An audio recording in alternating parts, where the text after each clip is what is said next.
Good morning and welcome to the Johnson Space Center in Houston, Texas. I'm NASA's Sandra Jones and we're bringing you live coverage from Mission Control Houston of the upcoming return-powered flyby, in which Orion will fly behind the moon and perform a burn utilizing the orbital maneuvering system to send it on a trajectory back towards Earth.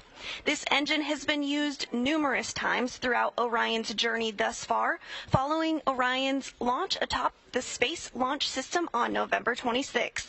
All spacecraft systems are performing well, now 20 days into the flight of Artemis 1. Today, we're in the White Flight Control Room, where Flight Director Judd Freeling is leading the team on console for today's flyby and burn. We do expect to lose signal of Orion as it travels behind the backside of the moon, as the moon will be blocking the direct sight to the Deep Space Network. We're tracking that loss of signal to begin at 10:41 a.m. Central this morning and will last 30 minutes. While in the loss of signal, the return-powered flyby burn will take place with the Orbital Maneuvering System engine at 10:43 a.m. Central. This will be the longest burn of the mission so far. The burn will be 3 minutes and 27 seconds long, about 1 minute longer than the outbound-powered flyby, where Orion was placed in a trajectory to head out to deep space. That burn occurred successfully on November 21st, and the outbound-powered flyby sent Orion close enough to the lunar surface to leverage the moon's gravitational force and swing the spacecraft once around the moon toward entry into distant retrograde orbit. Following this, Orion remained in the distant retrograde orbit for one long elliptical orbit around the moon, lasting about 6 days.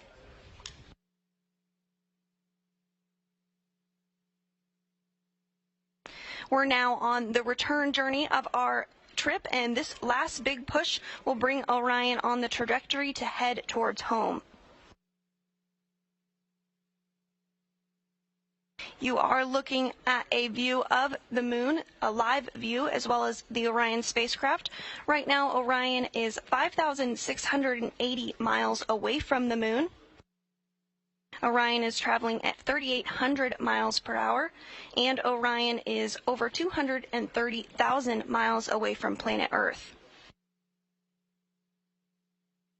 At the closest approach this morning, Orion will be about 80 miles above the lunar surface. That closest approach will occur when we are behind the moon in that period of a loss of signal.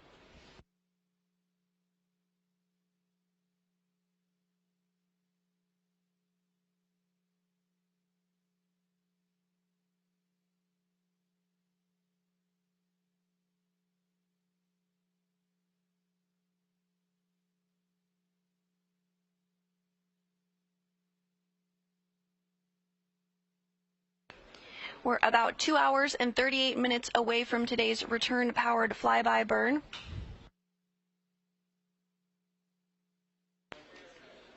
Again, this burn will occur with the Orbital Maneuvering System engine, or OMS engine.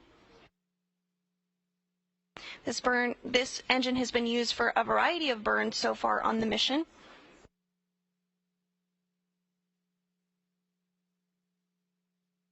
And you're looking at a view here on your screen of the Orion spacecraft. That large engine on the very bottom of the European Service Module is the Orbital Maneuvering System, or OMS engine. This main engine is a repurposed Space Shuttle Orbital Maneuvering System engine that has flown in space many times before. It actually flew on 19 space shuttle flights, beginning with STS-41G in October of 1984 and ending with STS-112 in October of 2002. Now, the OMS engine is not the only engine on board Orion. There's also 8 auxiliary engines, which you see a few of here. Those are also located on the bottom of the service module in 4 sets of 2. Each of these engines can provide about 100 pounds of thrust, and these engines provide steering and can pulse on and off during burns.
Again, this is a live view from the Orion spacecraft.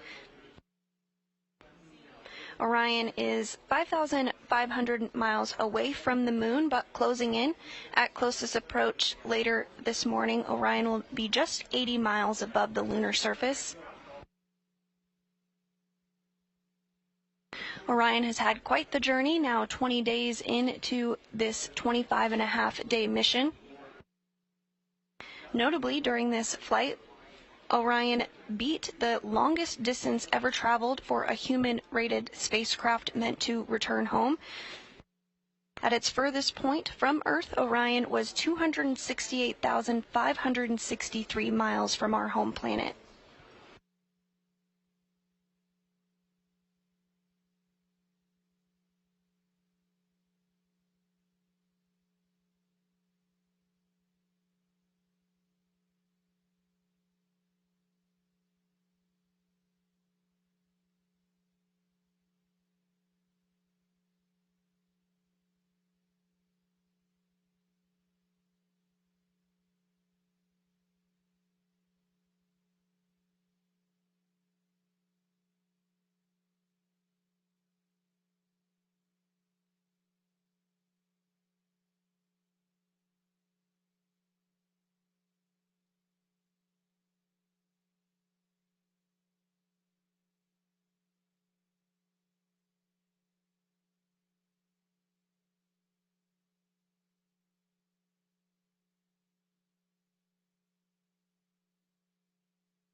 The views you're looking at right now of the moon are being gathered with the SAW cameras, or solar array wing camera. The solar array wings are those X-shaped wings that stick out of the bottom of the Orion vehicle, and they are used to collect solar power and distribute to the vehicle. But on the very edge of these wings, are cameras. As you rotate the solar array wings, you are able to capture different views of not only the vehicle itself, but also of both the moon and, earlier on in the mission, the Earth.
If you're just joining us this morning, we are bringing you live coverage of today's outbound powered flyby burn. This burn will bring Orion in a trajectory to head back home for a splashdown on Sunday, December 11th. We are anticipating that burn to begin at 10:43 a.m. Central Time. But while we look ahead to the return-powered flyby, let's take a look back at some of the highlights from this historic mission so far. First up, we have the Space Launch System launching from Pad 39B at the Kennedy Space Center in Florida with its sights set on the moon. SLS blasted off at 12:47 a.m. Central on November 16th. Here you see the 4 RS-25 engines lighting up the Florida sky. And this video shows SLS and Orion's climb to orbit from the perspective of a camera on the rocket. It was about an 8.5-minute climb to orbit.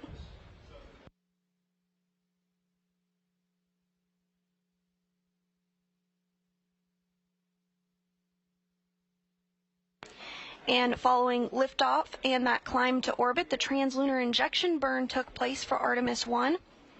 The TLI maneuver took place as the upper part of the rocket, officially named the Interim Cryogenic Propulsion Stage, fired one RL-10 engine, producing 24,750 pounds of thrust to accelerate the vehicle to more than 22,600 miles per hour, a velocity fast enough to overcome the pull of Earth's gravity and propel Orion out of low Earth orbit to send the spacecraft to the moon. The TLI maneuver precisely targeted a point above the moon that will guide Orion close enough to be captured by the moon's gravity. And right after that TLI burn, the interim cryogenic propulsion stage separated from Orion, which you did just see a video of that on your screen there. Later that day, we received our very first imagery of Earth, as well as completed the first checkout of the Orbital Maneuvering System engine, or OMS engine, which went smoothly. Orion was officially on the way to the moon, and again, that OMS engine is the same engine that will be utilized today as we bring Orion home.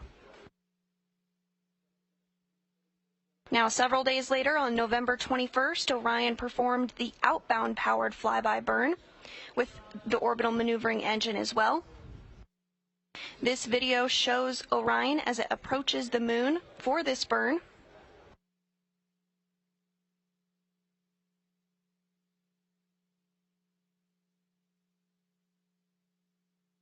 And following that burn, Orion completed its closest approach to the lunar surface, where it was just about 80 miles above the lunar surface.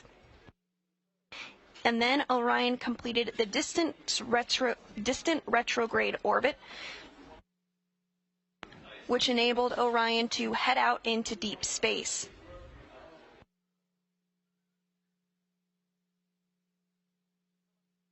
Now, this photo that you're looking at on your screen was taken while Orion was in that distant orbit.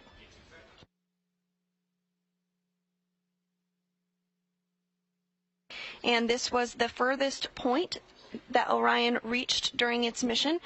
Orion was 268,563 miles from our home planet when this photo was taken on November 28th. Orion has now traveled further than any spacecraft built for humans meant to return back to planet Earth.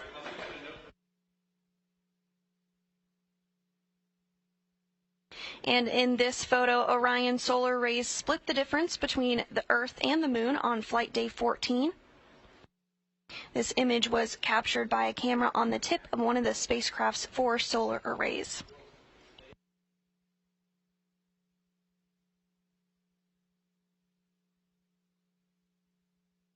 And just last week, the distant retrograde departure burn occurred, which placed Orion in a trajectory to exit distant retrograde orbit and head back toward the moon ahead of RPF today, which we are awaiting and looking forward to. And here's some video just prior to that burn. And you can see Earth there in the almost center of your screen, right behind the solar array.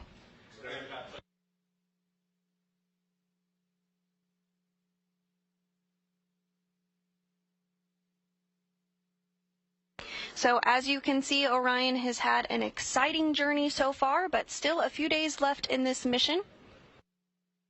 At this time, Orion is 5,191 miles away from the lunar surface. And we're under 2 hours and 30 minutes away from today's return power flyby burn. Again, this burn is slated to begin at 10:43 a.m. Central and will be a 3-minute, 27-second burn.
Again, you're looking at a live view of the moon as it continues to close, as Orion continues to close in.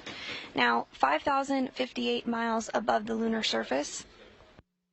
Orion is traveling at a velocity of 3,933 miles per hour and is 234,000 miles from planet Earth.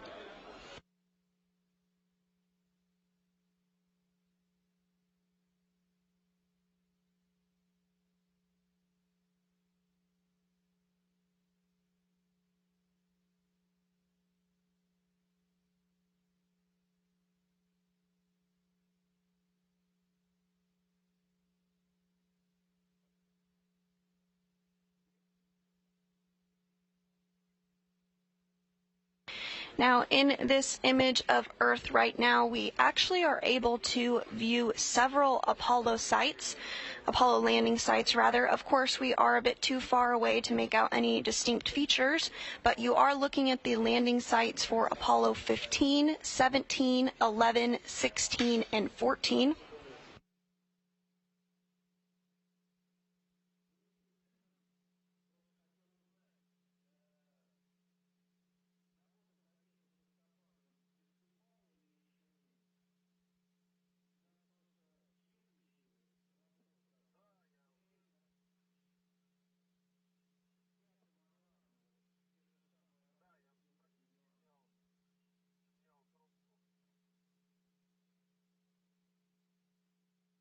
And you are looking at a graphic here that shows a little more clearly those landing sites and Orion's path as it flies around it. Again, Orion is about 5,000 miles away from the lunar surface, so we won't be able to make out any details.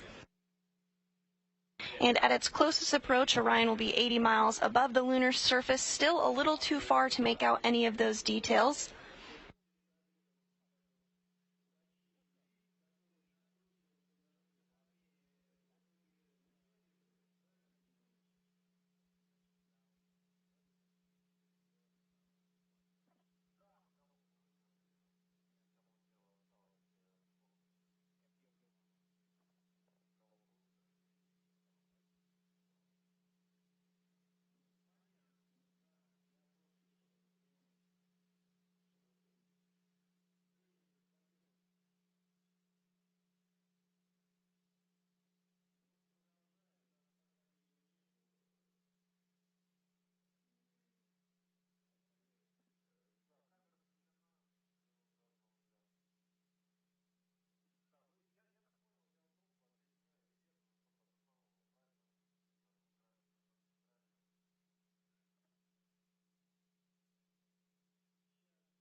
As we continue to get these great views of the moon, we did mention that NASA Flight Director Rick LeBrode is leading the team here in Mission Control Houston inside the White Flight Control Room during today's burn.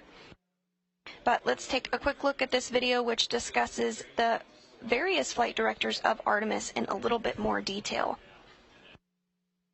Flight CTO and flight loop. What do you come for cooling status?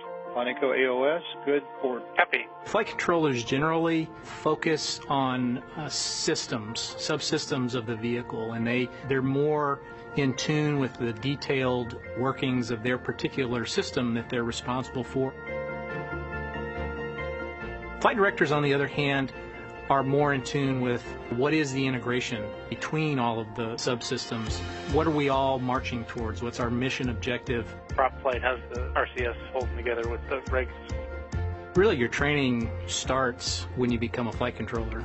You know, you learn a lot by osmosis, and you kind of get a sense of a little bit of the job, but once you become a flight director, the amount of learning you do is exponential. You don't become an expert, but you have to understand them at a depth where you could have the good conversation, ask the right questions to the experts who are the flight controllers. You spend a lot of time studying and then training, getting in simulations and running through all the motions and practicing the real-time situation scenarios in the training environment. I am the Ascent and Entry Flight Director for Artemis 1. I will take responsibility of the vehicle after it launches. I'll also be the entry flight director, so once we come back to Earth, I'll have a team that will monitor and control the vehicle once it splashes down, and we hand that over to Melissa Jones, who is the NASA Recovery Director. Splashdown. Touchdown verify. Copy. I'm the lead flight director for the mission, really responsible for the overall development of the mission. We work directly with the programs. They provide us the mission priorities, and we build a timeline that's going to accomplish those mission objectives. We're responsible for building our team, getting our team trained and certified. We have a training team that helps us, but we have the overall responsibility for putting together the team that's going to execute the mission. Confirmation of translunar injection burn cutoff. When you go to a place like the Moon or Mars, you really have to be explorers. It pushes the boundaries of civilization.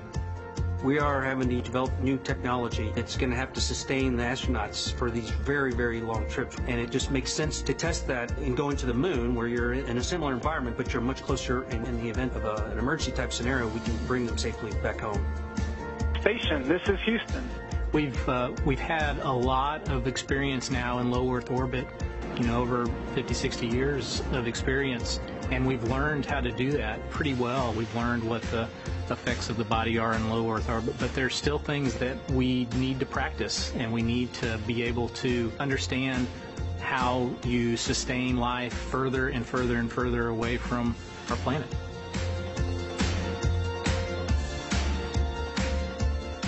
It's just so different from everything you learn when you do low Earth orbit. And that's what's making it so much fun. I'm every bit as excited about this mission as I was the first day I walked in the doors of Mission Control.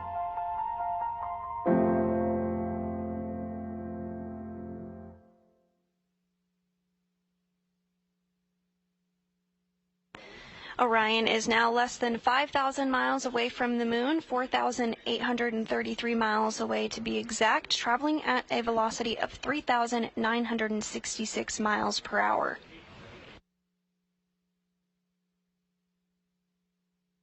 We're 2 hours and 13 minutes away from today's burn. We're still targeting 10:43 a.m. Central for that burn.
Everything continuing to proceed smoothly this morning as we anticipate the return powered flyby burn in about 2 hours and 11 minutes. This burn will last for 3 minutes and 27 seconds and will change the velocity of the spacecraft by 960 feet per second. And this burn will also place Orion in a trajectory to head back home ahead of a splashdown in the Pacific Ocean on December 11th.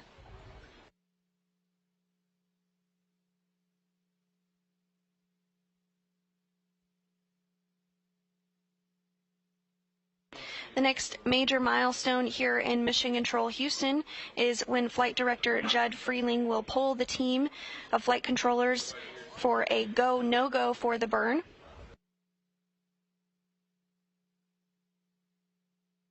We anticipate that poll about an hour from now.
We're just about an hour away from today's anticipated loss of signal. That LOS is slated to begin at 10:41 a.m. Central. We will not have signal with the Orion spacecraft during this time frame because the moon will be blocking any signal to the Deep Space Network. It's at this point that Orion will complete its closest approach to the lunar surface. That closest approach slated to be at 10:43 a.m. and just seconds later at 10:43 and 23 seconds a.m. Central will be today's return-powered flyby burn, which commits Orion to a journey back home.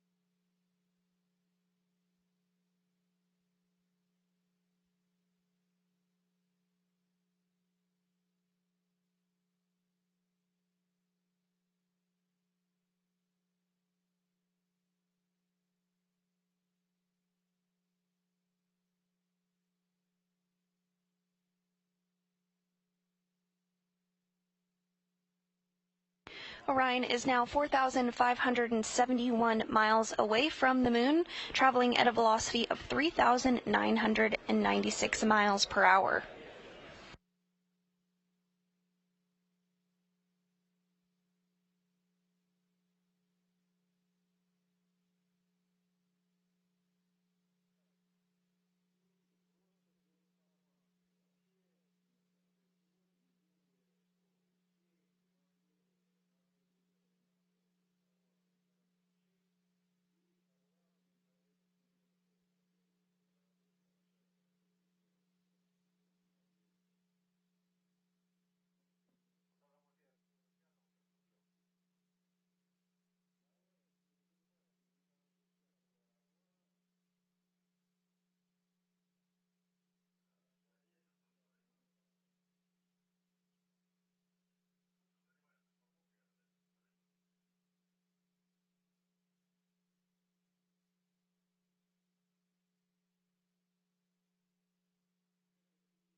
Everything continuing to look good this morning ahead of the return-powered flyby burn.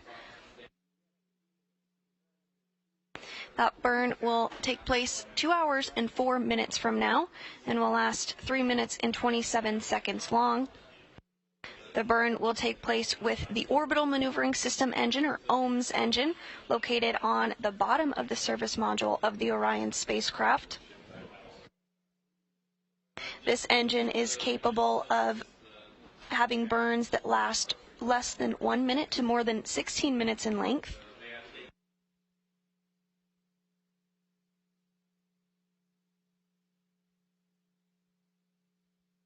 The OMS engine is the main engine on the European service module and provides the primary propulsion for Orion's major in-space maneuvers. The engine produces 6,000 pounds of thrust and is equipped to steer the spacecraft, and it can also be used in some abort cases to safely return Orion to Earth should that be required. The OMS engine is actually a repurposed Space Shuttle Orbital Maneuvering System engine that has flown in space before on 19 Space Shuttle flights, beginning with STS-41G in October 1984 and ending with STS-112 in October 2002. There are also 8 auxiliary engines on Orion. These are also located on the bottom of the service module and can provide trajectory correction. And there are 24 smaller engines grouped into 6 pods, which can provide attitude control as well. So in total, the service module has 33 engines. But today, for the return power flyby burn, we'll only be using one of those, again, the Orbital Maneuvering System, or OMS engine.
Everything continuing to look good here in Mission Control as Orion closes in on the moon ahead of today's return-powered flyby burn.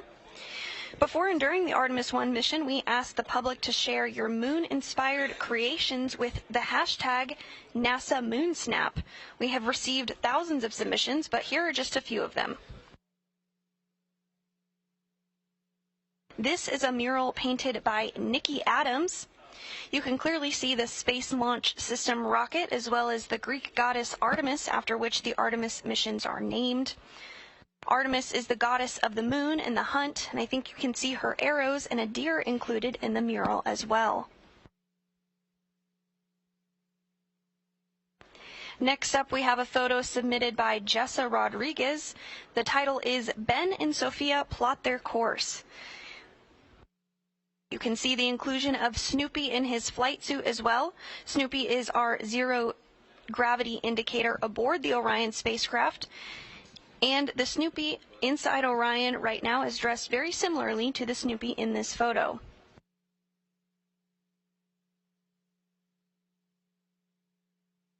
What we see here is a 3D printed art piece from Terramoto.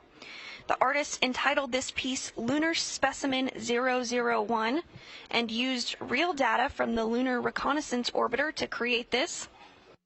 LRO data is also being used to determine where astronauts will land on the moon during the Artemis 3 mission. And the last image we have to show you today is from STEM educator Susie Bennett. She taught her 130 students about the Artemis 1 mission and even got them to fill out boarding passes. There are currently 3.4 million names of the public flying aboard the Orion spacecraft safely stowed on a flash drive. Thank you to everyone who shared your moon-inspired creations with us. If you're interested in participating, just use the hashtag NASA MoonSnap.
We're continuing to get some great imagery of the lunar surface here as Orion is 4,227 miles away from the moon, traveling at a velocity of over 4,000 miles per hour.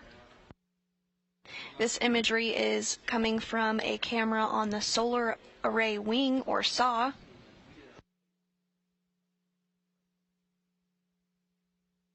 We expect to continue to get imagery up until the point that Orion does go behind the moon and is in that loss of signal period that we've discussed.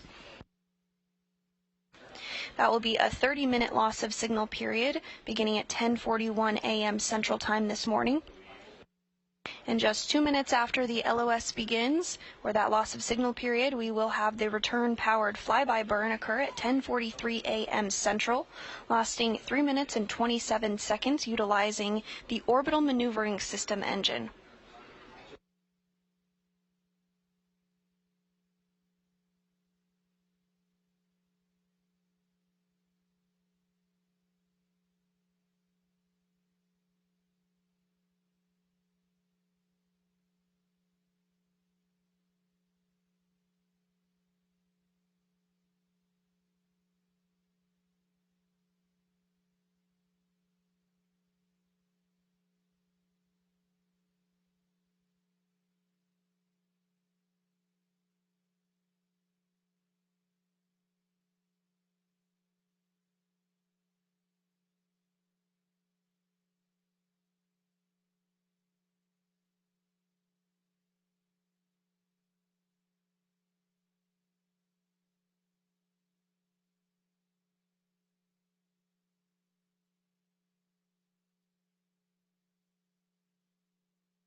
This is Mission Control Houston. You're looking at a telemetry-driven animation of Orion as it travels at 4,000 miles per hour, closing in on the moon, now 4,131 miles away. Orion is 234,940 miles away from home. Orion launched on November 16th and is in the 20th day of its 25-and-a-half-day historic test flight mission. Orion is an uncrewed test flight, but is performing critical checkouts of its systems ahead of a crewed test flight as part of Artemis 2. Throughout this mission, Orion has completed several milestones, including flying behind the moon once already as part of the outbound powered flyby. During that, a burn took place, which put Orion in a trajectory to head out to deep space. The distant retrograde orbit burn also occurred, which further propelled Orion into that trajectory. And Orion remained in deep space for about 6 days and broke the distance record during that time frame for the farthest distance from Earth traveled by a human-rated spacecraft meant to return home. Orion, at its furthest point from Earth, was 268,563 miles away. Following that, Orion hung out in deep space for a little longer, and just a few days ago we had the DRD burn, or Distant Retrograde Departure burn. This burn put Orion on a trajectory to head back towards the moon ahead of today's return-powered flyby burn.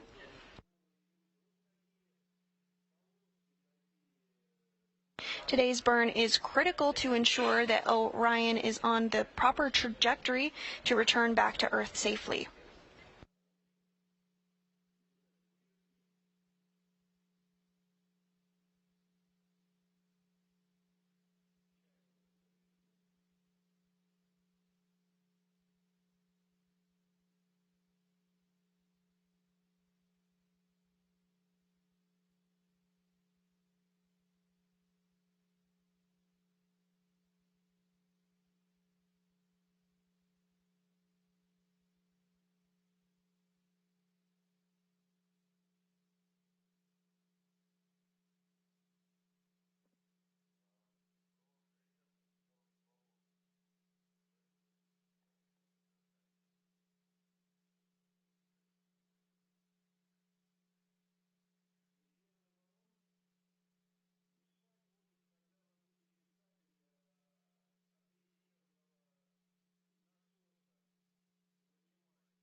We are now 1 hour and 42 minutes and counting away from today's anticipated loss of signal as Orion flies behind the moon and performs the return-powered flyby burn, which will set us on a trajectory to return back to Earth and splash down in the Pacific Ocean on December 11th.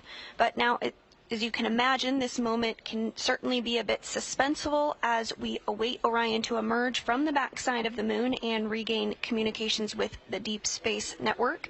So let's hear from one of the INCO flight controllers about how much that is the case in this next clip.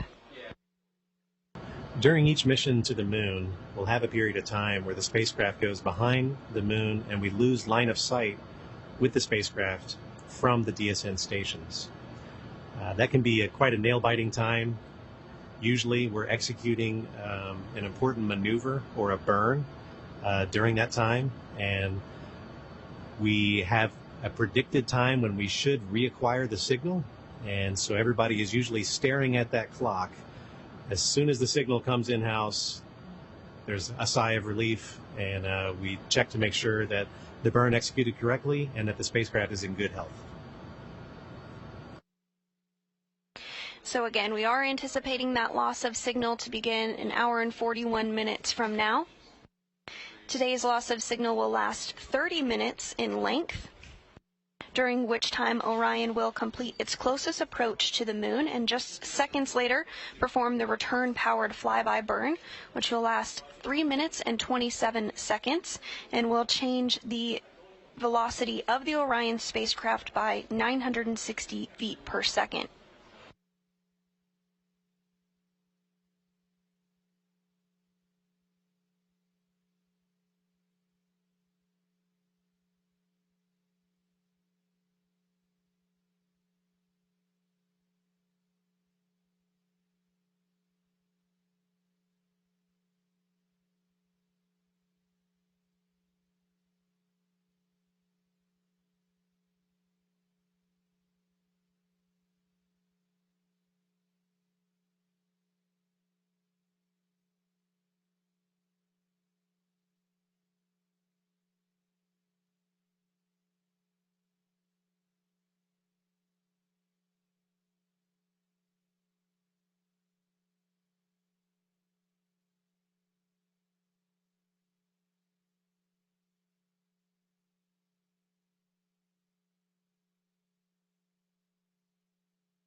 Orion is now less than 4,000 miles away from the lunar surface, 3,780 miles to be exact.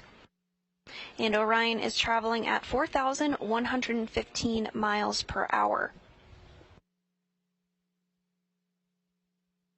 Everything's still continuing to look good here in Mission Control Houston as we anticipate the return power flyby burn occurring at 10:43 a.m. Central, an hour and 41 minutes from now.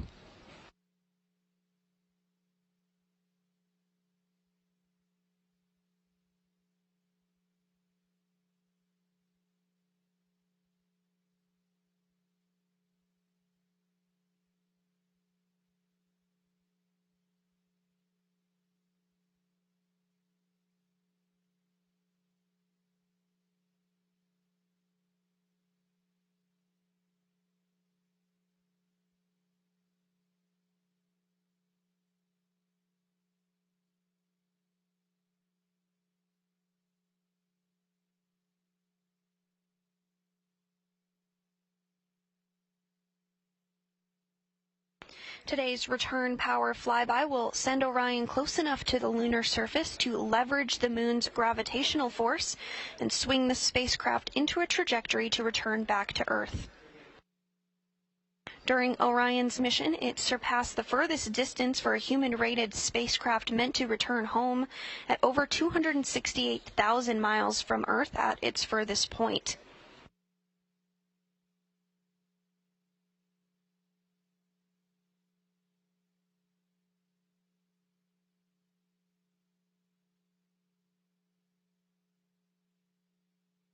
Prior to the distant retrograde departure burn, Orion was in deep space in a distant retrograde orbit. This orbit is called distant due to its high altitude from the moon. It's about 40,000 miles past the moon in its orbit. This orbit is 30,000 miles further than the previous record set during Apollo 13, and again is the furthest in space any spacecraft built for humans has ever flown. The orbit is also called retrograde because Orion traveled around the moon opposite the direction the moon travels around Earth. Distant retrograde orbit provides a highly stable orbit where little fuel is required to stay for an extended trip in deep space in order to put Orion's systems to the test in an environment far from Earth. The orbit that Orion completed in this mission is different from the orbit done during the Apollo program, in which the spacecraft orbited much closer to the lunar surface in a more circular fashion. It's important for us to learn about how a spacecraft functions in a deep space environment because as part of the Artemis program, the Gateway program is building a small human-tended space station orbiting the moon that will provide extensive capabilities to support NASA's Artemis campaign. Gateway will be built with international and commercial partnerships and will support sustained exploration and research in deep space, and will include docking ports for a variety of visiting spacecraft, as well as space for crew to live and work, and onboard science investigations to study heliophysics, human health, and life sciences, among other areas. Gateway will be humanity's first space station in lunar orbit to support NASA's deep space exploration plans.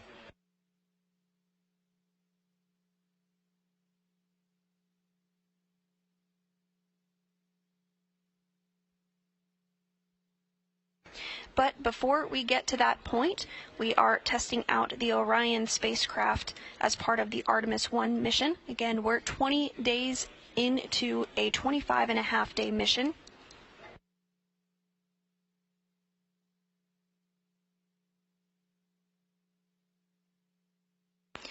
And today's return-powered flyby is the next major milestone in Orion's 25-and-a-half-day mission.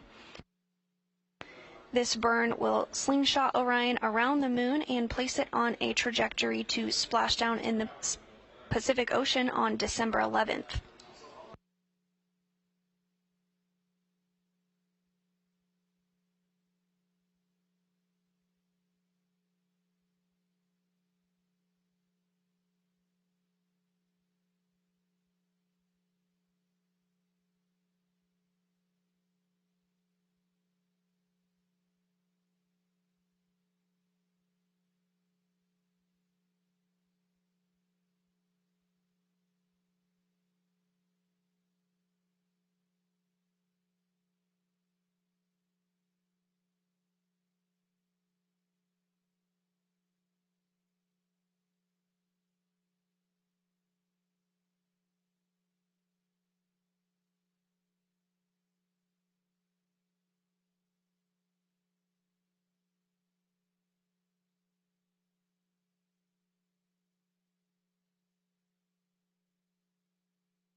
We're now 1 hour and 35 minutes away from today's return powered flyby burn.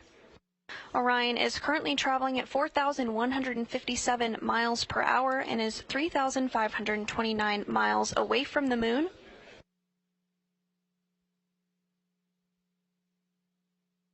Just prior to today's return power flyby burn, Orion will complete its closest approach to the moon. At closest approach, Orion will be 79 miles above the lunar surface. This closest approach, as well as the burn, will occur in our anticipated loss of signal period. That loss of signal slated to begin an hour and 32 minutes from now and will last 30 minutes long. The reason we will not have signal with the Orion spacecraft is because the moon is blocking the connection to the Deep Space Network during that time period. Again, today's LOS will be a 30-minute long loss of signal, but we are anticipating to regain communications with the Orion spacecraft once it comes around to the other side of the moon and is able to regain communications with the Deep Space Network.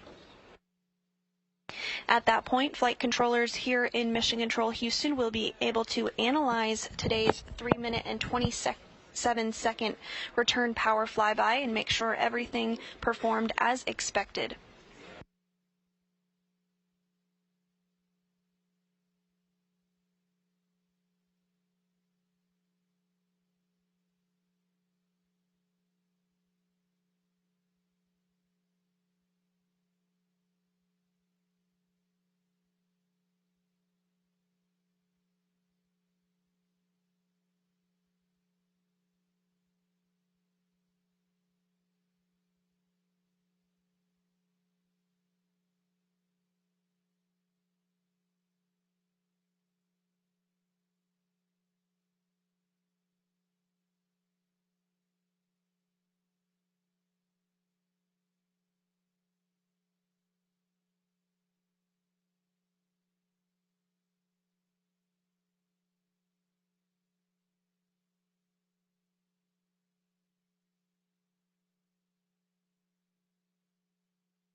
If you're just joining us this morning, we are bringing you live coverage of today's return power flyby of the Orion spacecraft, an uncrewed test flight as part of the Artemis program. Today is flight day 20 for Orion, and there are about 5.5 days left in this test flight mission. Leading up to this event, today, the return-powered flyby, there have been several other key milestones that Orion has reached, so let's take a look back at the past 20 days. First up, we have the Space Launch System launching from Pad 39B at the Kennedy Space Center in Florida with its sights set on the moon. SLS blasted off at 12:47 a.m. Central on November 16th. And here you see those 4 RS-25 engines lighting up the Florida sky. You can also see the orange core stage as well as one of the 2 solid rocket boosters in this view. On the very top of the vehicle is the launch abort system and, of course, the Orion spacecraft, which is now closing in on the moon ahead of today's return-powered flyby burn. Now, in this video, you have a launch from the perspective of a camera located on the Space Launch System rocket. This video shows SLS and Orion's climb to orbit. It was about an 8.5-minute climb to orbit. You can see the rocket soaring over the launch pad.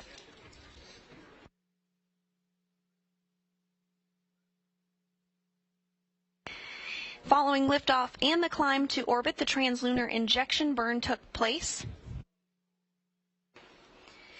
The translunar injection maneuver took place as the upper part of the rocket, officially named the Interim Cryogenic Propulsion Stage, fired one RL-10 engine, producing 24,750 pounds of thrust to accelerate the vehicle to more than 22,600 miles per hour, which is a velocity fast enough to overcome the pull of Earth's gravity and propel Orion out of low Earth orbit to send the spacecraft to the Moon.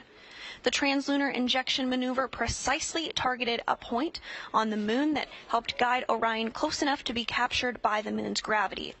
And right after the TLI burn, the interim cryogenic propulsion stage separated from the Orion spacecraft, which you did see in this video here.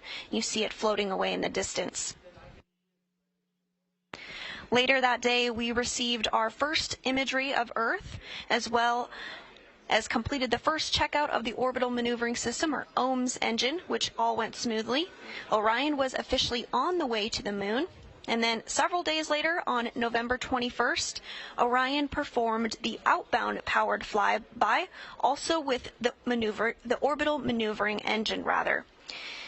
The outbound powered flyby is the sister to the return powered flyby, which will occur today. The outbound powered flyby, as the name suggests, takes place on the outbound portion of the trip, whereas the return powered flyby takes place on the return journey, as Orion is anticipating its return home. In this video here, you can see the Orion spacecraft, as well as the Earth in the distance and the Moon off to the left. This was just before Orion flew behind the Moon as part of that outbound powered flyby.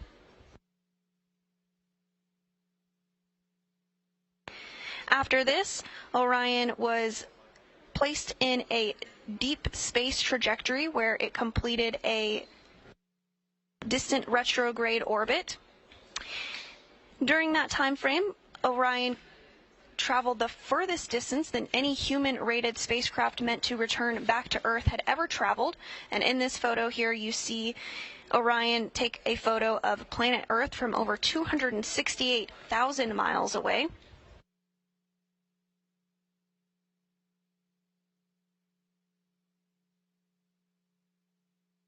And in this photo here, you can see Orion's solar rays split the difference between Earth and the Moon on flight day 14 of the Artemis 1 mission. This imagery was captured by one of the cameras on the tip of one of the solar arrays, the spacecraft's 4 solar arrays.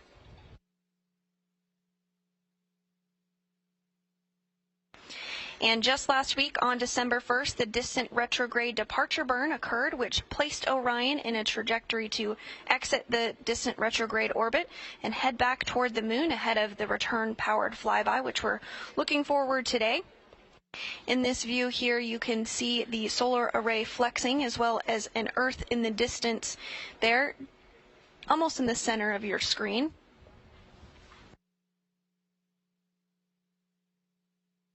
So it's been a busy journey for the Orion spacecraft. Again, we're on flight day 20 of a 25-and-a-half-day test flight mission. Orion is now 3,238 miles away from the lunar surface. And we are just 1 hour and 26 minutes away from today's outbound powered flyby burn, which will last 3 minutes and 27 seconds and place Orion in a trajectory to head back home.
The next major milestone that we are tracking this morning here from Mission Control Houston will take place in about an hour from now, when NASA Flight Director Judd Freeling will pull the team inside Mission Control for a go, no-go for today's burn.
We're continuing to bring you live imagery of the lunar surface from the Orion spacecraft as it continues to close in.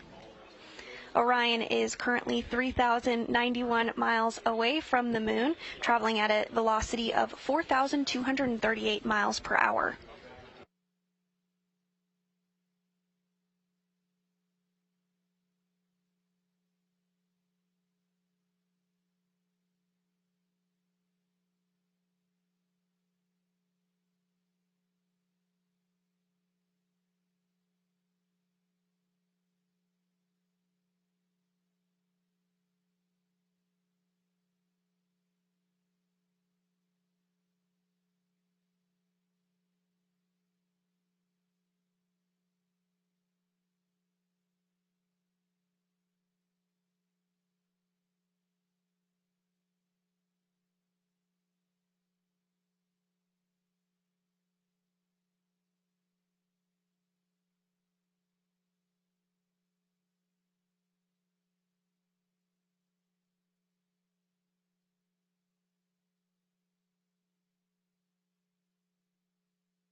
If you're just joining us this morning, we are 1 hour and 18 minutes away from today's outbound powered flyby burn. This burn will be 3 minutes and 27 seconds long and will propel Orion around the moon in anticipation of a splashdown off the coast of California on December 11th.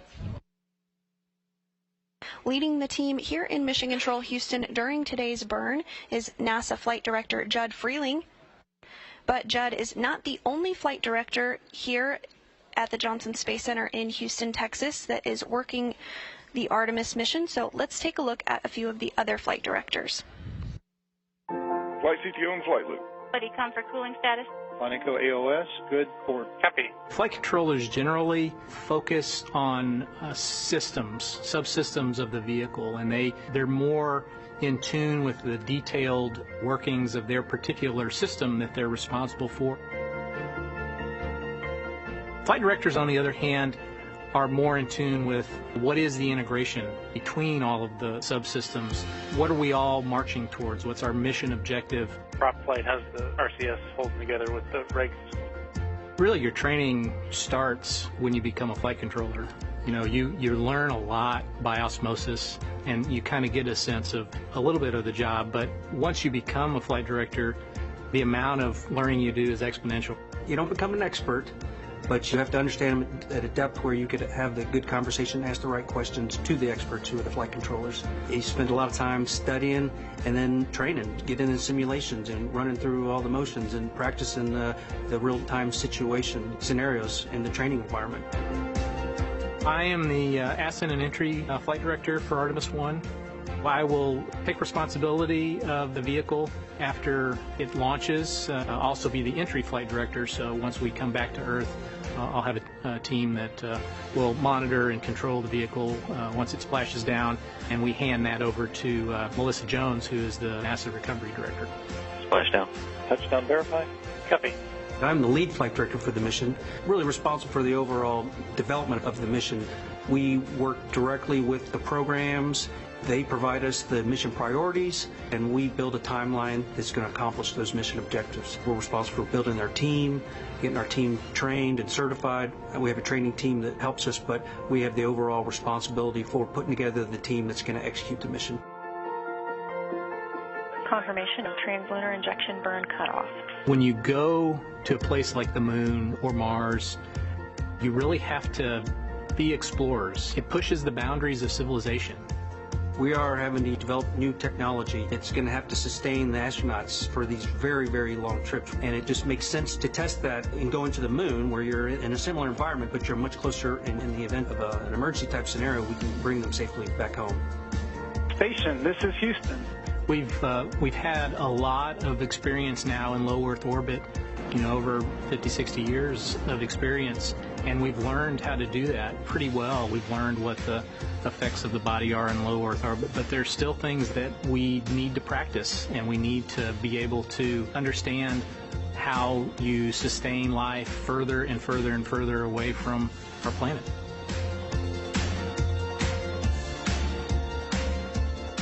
It's just so different from everything you learn when you do low Earth orbit. And that's what's making it so much fun. I'm every bit as excited about this mission as I was the first day I walked in the doors of Mission Control.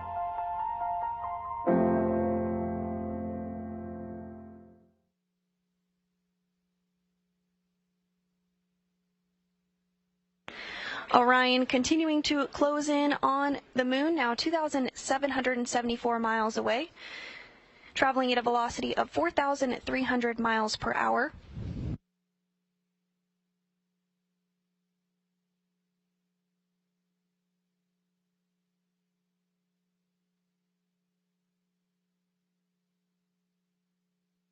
And you are looking at a view of the bottom of the European space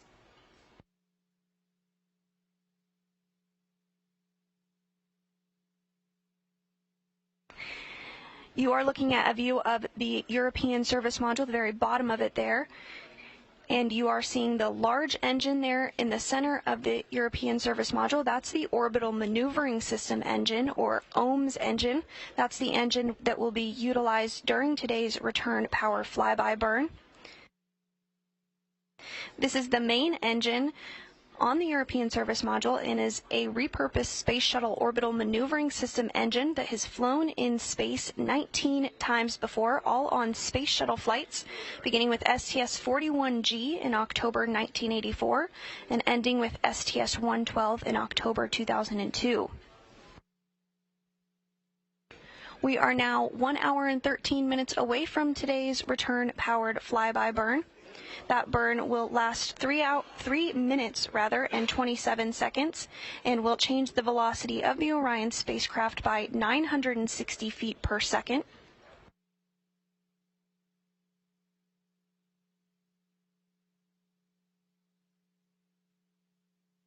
You're also getting a great view of the 8 auxiliary engines on Orion.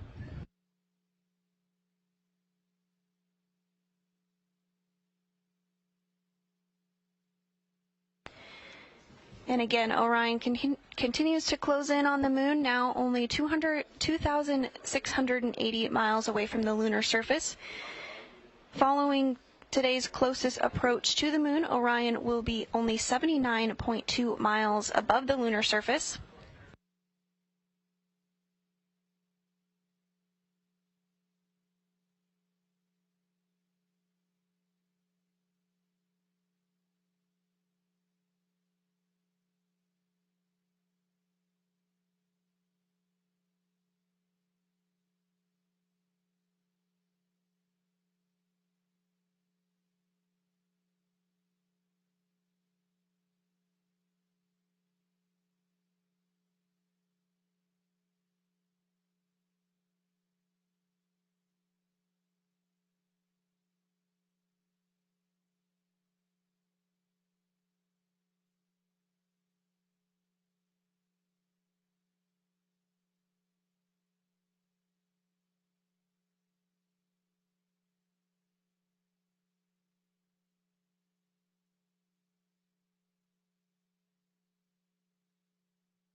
We're now 1 hour and 8 minutes away from today's return-powered flyby burn. Everything continuing to move smoothly here in Mission Control Houston.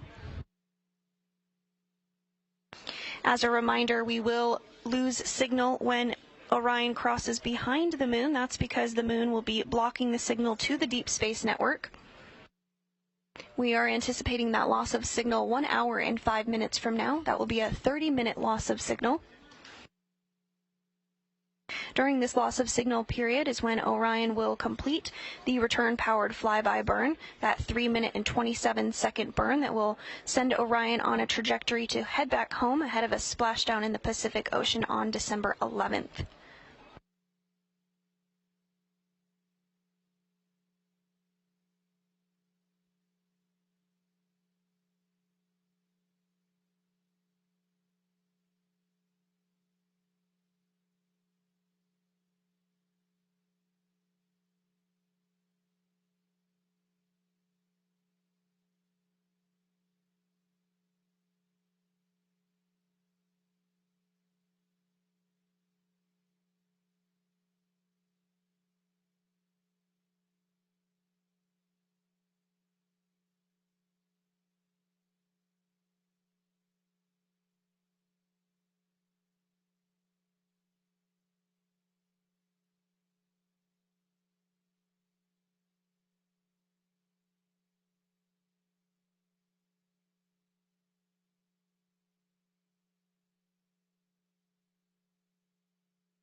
And if you are just joining us this morning, we are bringing you live coverage of today's return-powered flyby burn here in Mission Control Houston.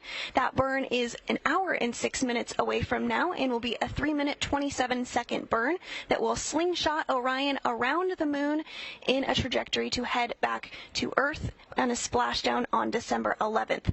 But we have been getting some beautiful views of the moon, and I have a very special guest with me this morning. This is Juliana Gross. She's the Deputy Apollo Curator, and she's going to point out some of these amazing features that we have been seeing on the lunar surface in some of the shots that we have been getting. So thank you so much for joining. I really appreciate you taking the time. You're very welcome. I'm very excited to be here. Yes, absolutely. So can you talk a little bit about some of the features that we are seeing on the lunar surface here? Yeah, absolutely. So if you look on the moon right now to the left middle area of the moon there, the bright spot that you see there, that's Copernicus crater. The dark region that is sort of like right in front in the middle center of the moon right now, that's the Imbrium basin. And so these are impact features that we have on the moon. So when the moon formed throughout its history, over its 4.5 billion years, has been bombarded by meteorites and asteroids. And for the Imbrium, that's the darker round area that you can see there, what happened is it's a massive crater, and so we call these a basin, and melt from the interior of the moon came up through cracks and then filled that basin crater. And you can imagine that as a big lava lake, and then it cooled to form basalt. The same thing happens at the moment on Earth. Hawaii is erupting, and that brings up basalt from the interior of Earth. So these basalt samples, when we analyze them and we look at these, we can learn something about the interior of the moon. I see that we lost our actual live view, but in this beautiful view that we can see here, you can really nicely see Copernicus right in the center, and that's brighter because it excavates crustal material, which is white or bright, compared to the mare, which are basalt, which is dark. Oh, there we are back. So Copernicus is now in the lower right corner of that image. That's a fairly young crater, and that's why it still appears fairly bright, because over time, when the sun interacts with lunar rocks, it darkens over time. So we call that space weathering. Yeah.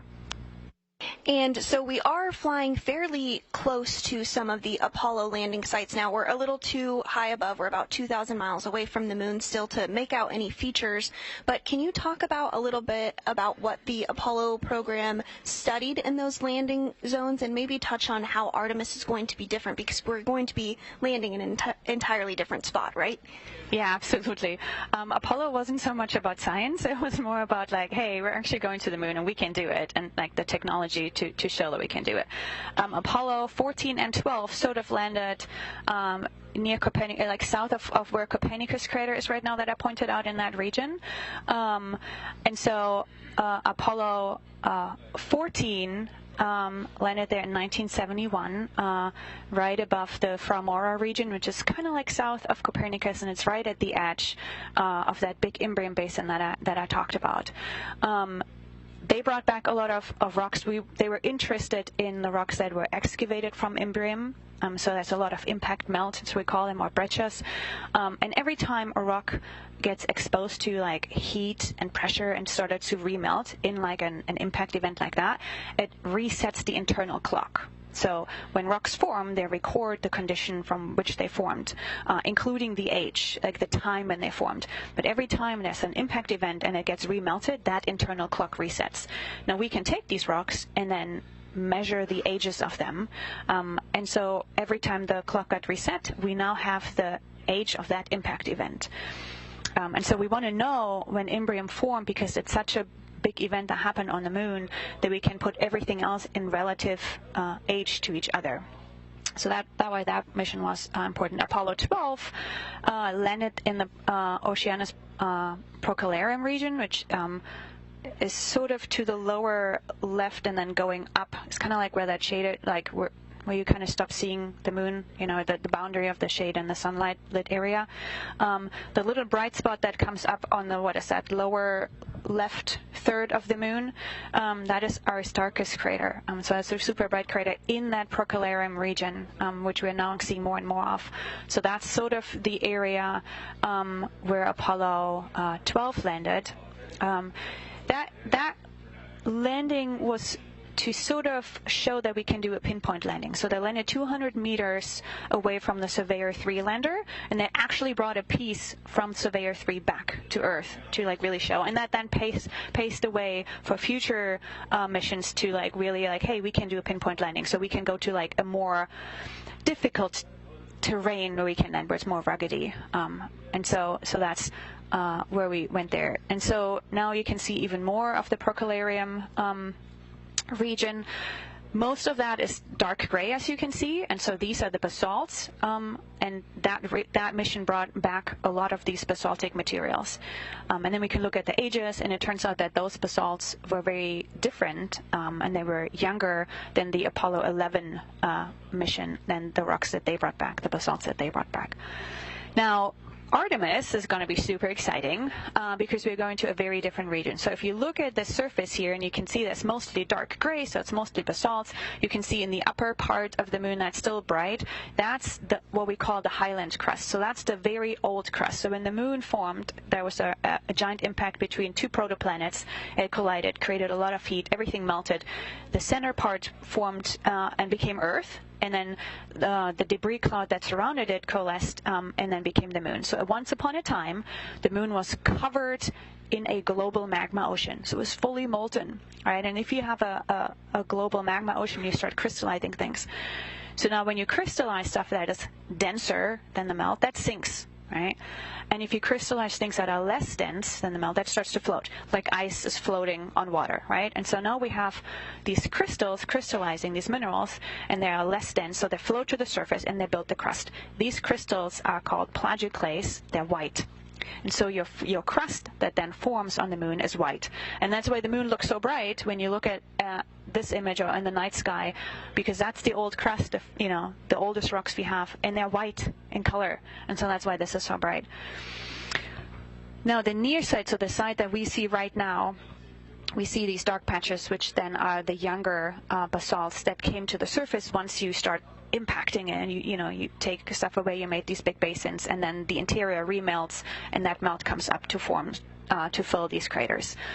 That's very special. So it turns out that this Procalarium region where Imbrium sits in, where Apollo 12 landed, where Apollo 14 landed, all these rocks that were brought back, they have a weird component that we call creep. And it's spelled K-R-E-E-P, and it stands for potassium, rare earth elements, and phosphor. That entire martyr regions that you can see here also has iron in it, lots of iron and lots of titanium, but the rest of the moon doesn't really have that. And so geologically speaking, all the Apollo rocks are really, really cool because they're very special, right? So if I would give you 6 missions and you land them on Earth and you land them all in Yellowstone National Park, and you collect all your rocks, right, you get, geologically speaking, really interesting rocks, but they're not representative for the United States or the rest of the world, right? So same happens with Apollo. Really cool rocks, geologically speaking, very interesting, lots of basalts, right? They all have this weird creep component, so they're all creepy. But the rest of the moon is very different, so they're not representative. Now with Artemis, we're going to go to the South Polar region. So that region is more representative compared to Apollo. We don't really expect a lot of basalts there, so that's more like highland region. The South Polar region also has the largest impact basin that we have on the moon, and also the oldest. So if we can bring back rocks from there, we can hopefully date that really, really old impact region, and then get a better idea of when things happened on the moon and establish a timeline. Now we also know that the polar regions are really, really cold. And so ices or volatiles and gases on the moon, they freeze out in the polar region. So when we go there and collect rocks, we can also bring back these frozen samples and then learn something about where the water is coming from, whether it's moon or, there was lots of asteroids and comets that impacted the moon, and then so we can also learn about something about the water that was delivered to the Earth-Moon system, which most likely also ended up on Earth.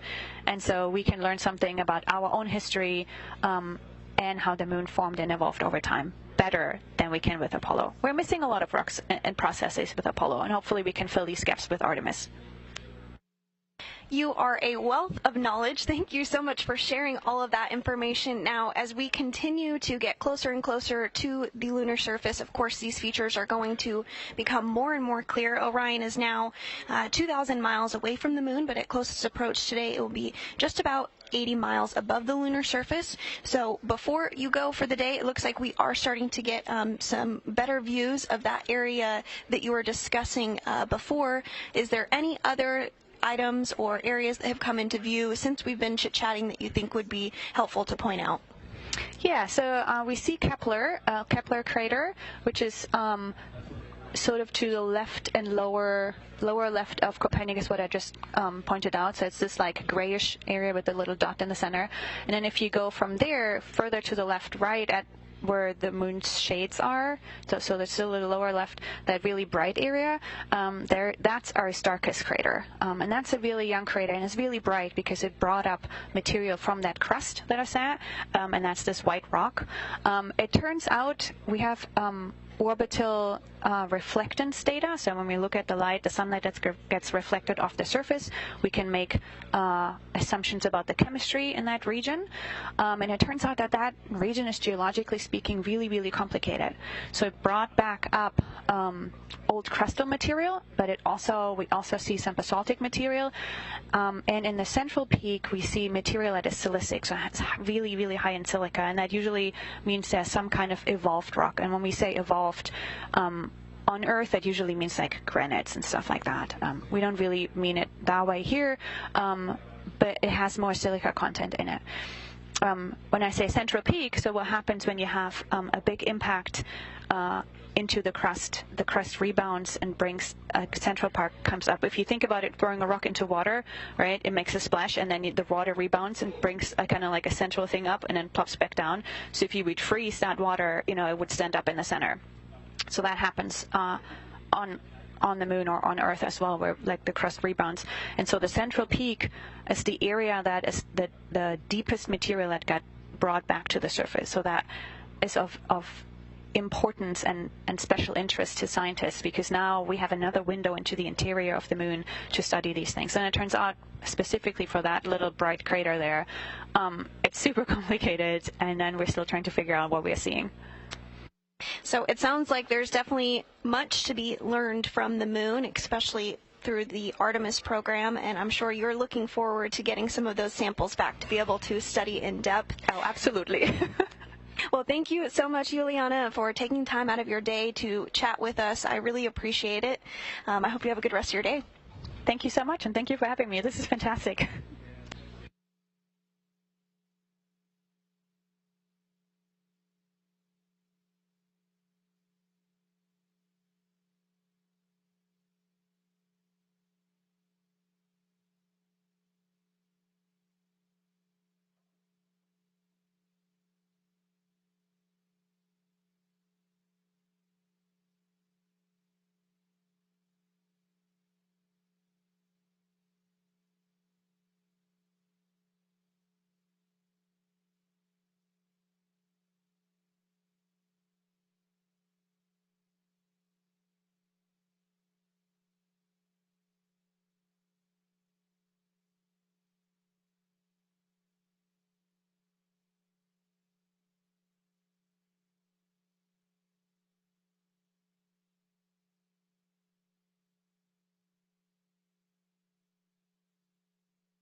We're now 50 minutes away from today's return-powered flyby burn. This burn will slingshot Orion around the lunar surface and put it in a trajectory ahead of a splashdown on December 11th back on Earth.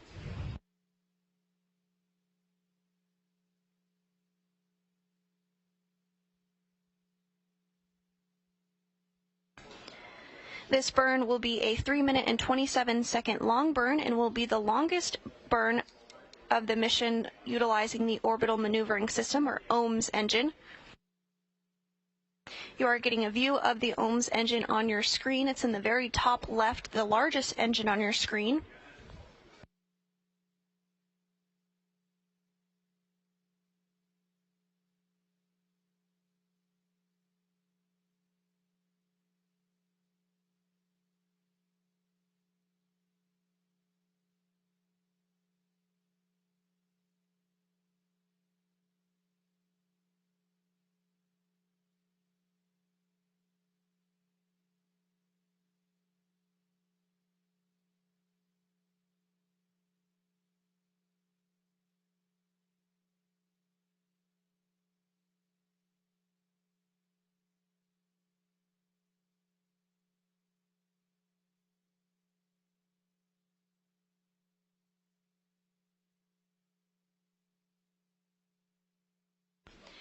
The next major milestone that we're tracking here in Mission Control Houston is the Go, No-Go poll.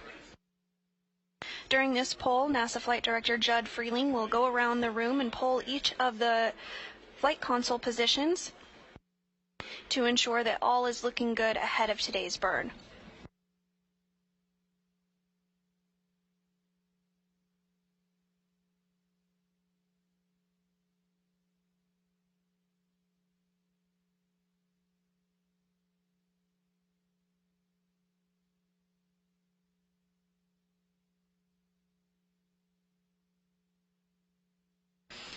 Orion is now less than 2,000 miles away from the moon, 1,756 miles, moving at a velocity of 4,563 miles per hour. At this time, Orion is over 237,000 miles away from Earth.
And if you're just joining us, Orion is now 1,550 miles away from the moon. We are anticipating today's return powered flyby burn to begin 43 minutes from now. This burn will last 3 minutes and 27 seconds. During the time period that the burn takes place, Orion will be in a loss of signal period because it will be directly behind the moon, and the moon will be blocking the signal with the deep space network. Today's loss of signal will last for 30 minutes. After we come back around to the other side of the moon, we anticipate regaining communications with the Orion spacecraft, and that's when the team here in Mission Control will be able to analyze the return-powered flyby burn and make sure everything went as expected. This burn is critical as we look ahead to a return and splashdown of the Orion spacecraft on December 11th.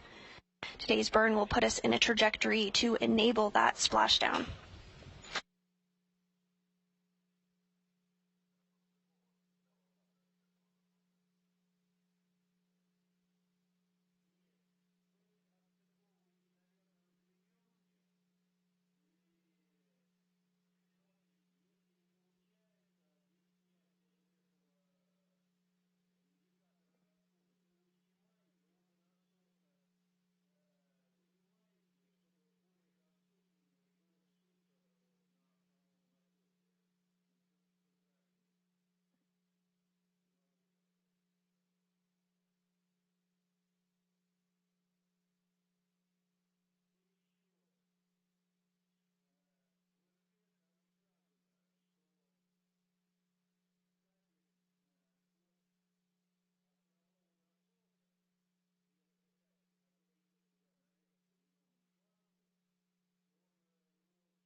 And on your screen right now, you are seeing some movement here.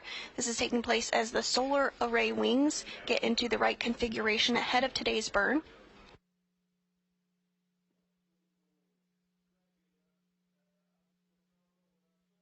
A great view of the Orbital Maneuvering System engine, or OMS engine, coming into view on the European Service Module. That's that large engine on the very bottom of the European Service Module, and is the engine that will be used during today's 3-minute and 27-second burn. Again, this will be the longest burn done by the OMS engine so far, but the OMS engine can actually fire for up to 16 minutes if necessary.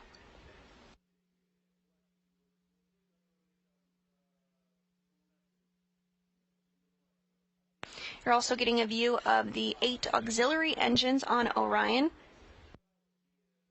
These engines can fire for less than 1 minute, up to 45 minutes in length. And these engines are used more for trajectory corrections. Each engine provides about 100 pounds of thrust and can provide steering during burns by pulsing on and off.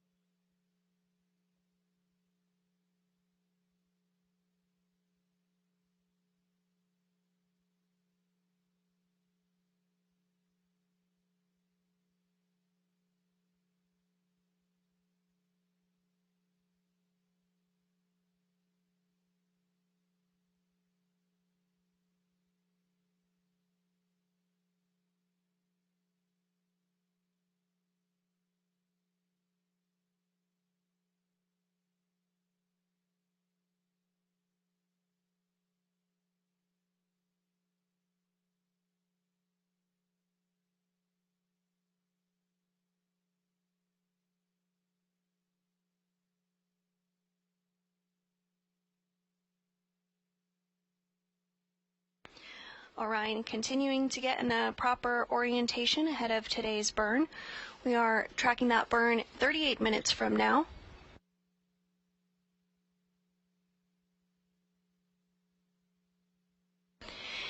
And again, during that burn, we will lose signal with the Orion spacecraft. The loss of signal will be 36 minutes from now.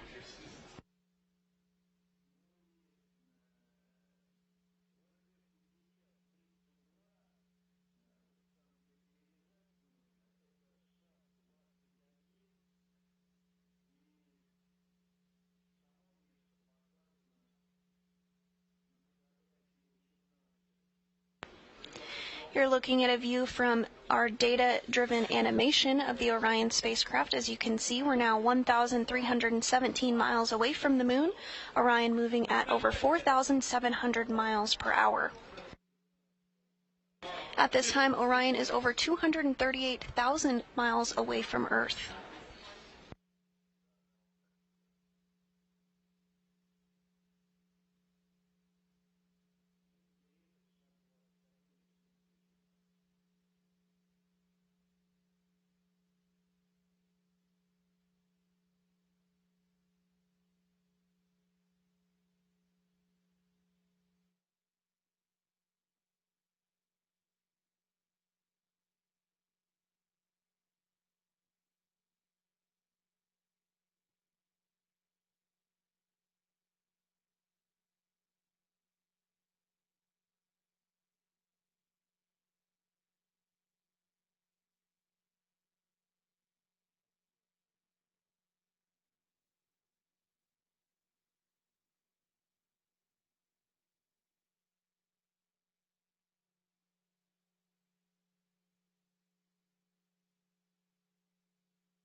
Everything continuing to move smoothly this morning as we anticipate the return powered flyby burn 36 minutes from now.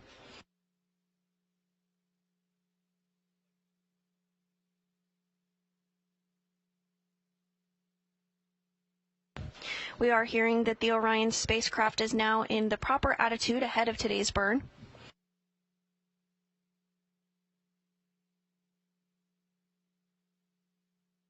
From this view, you can see that orbital maneuvering system engine on the left of your screen, that large engine on the European service module. That's the engine that will be utilized during today's burn. You also see 2 of the auxiliary engines, as well as 2 of the solar arrays. On the tip of the solar arrays, on the wings of the solar arrays, are the SAW, or solar array wing cameras. Those are the cameras which are capturing the imagery that you see right now on your screen.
Orion continuing to close in on the moon, now 1,100 miles above the surface of the moon.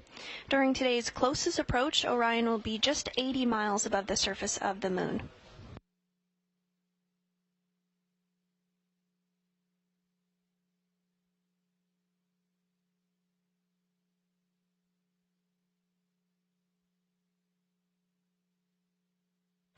Here in just a couple of minutes, we do expect NASA Flight Director Judd Freeling to give a go, no-go poll for today's return-powered flyby burn.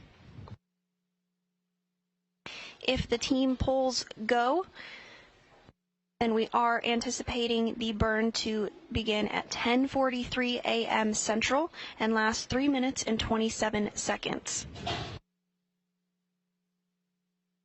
This burn will slingshot us around the moon and get Orion into a trajectory to return back to Earth and splash down off the coast of California.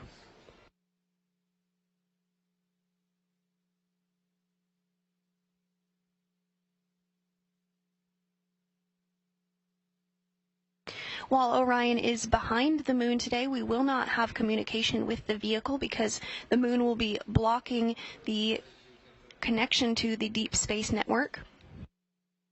However, once Orion swings back around on the other side of the moon and regains communications with the Deep Space Network, we do anticipate to be able to communicate with the vehicle.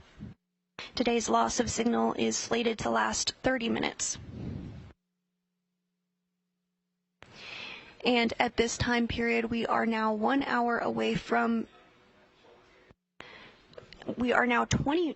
minutes away from the loss of signal and about an hour away from the acquisition of signal.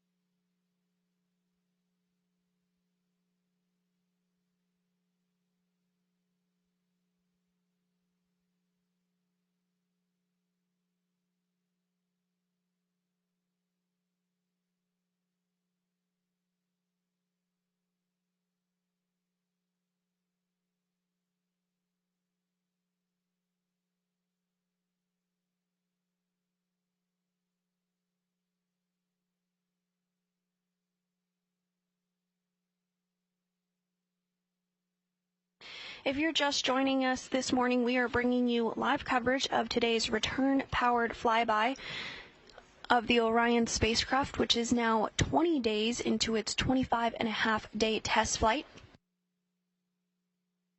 While this Orion spacecraft is uncrewed as part of Artemis 2, we will have crew on board Artemis 2. Today's return-powered flyby will begin at 10:43 a.m. Central and will last 3 minutes and 27 seconds. This burn will slingshot Orion around the backside of the moon and put it in a trajectory ahead of a splashdown off the coast of California just a few days from now on December 11th.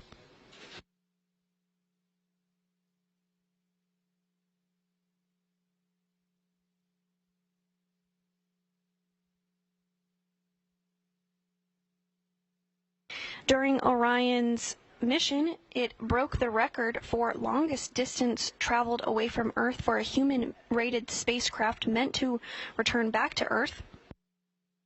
On November 28th, Orion broke that record, having traveled 268,563 miles away from our home planet.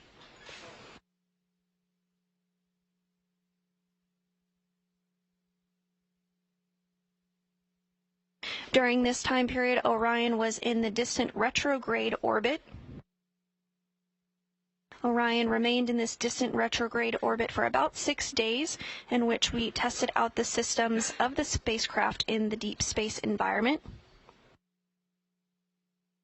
Last week, the distant retrograde departure burn took place, which brought Orion back towards the moon, which we are now less than 1,000 miles away from. The DRD burn set us up for today's return-powered flyby burn. And this burn, again, sets us up for splashdown just a few days from now.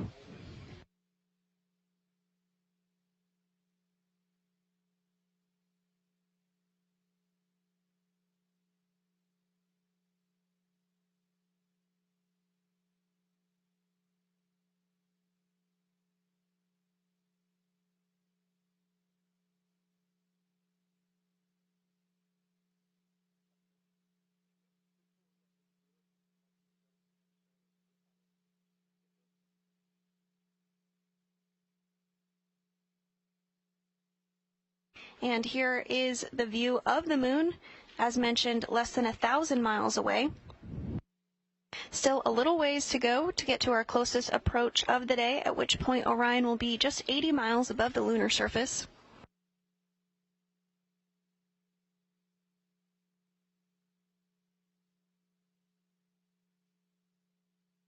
But we are getting closer to today's anticipated burn, now 27 minutes away from that burn, and just 24 minutes away from the anticipated loss of signal.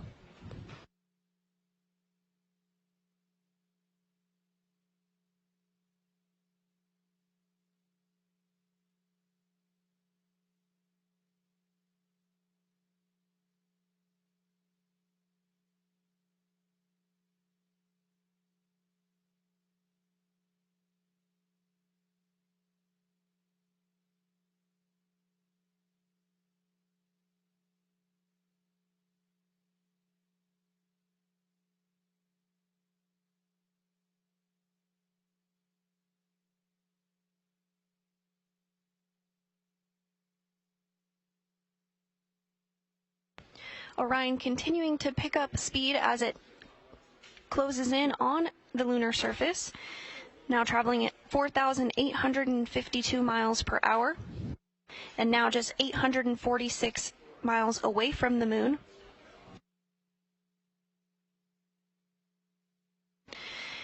We're continuing to get a shot of the Orion spacecraft, namely the European Service Module and the Orbital Maneuvering System, or OMS engine, on the left hand of your screen there, the largest engine shown. That's actually the largest engine on the Orion spacecraft.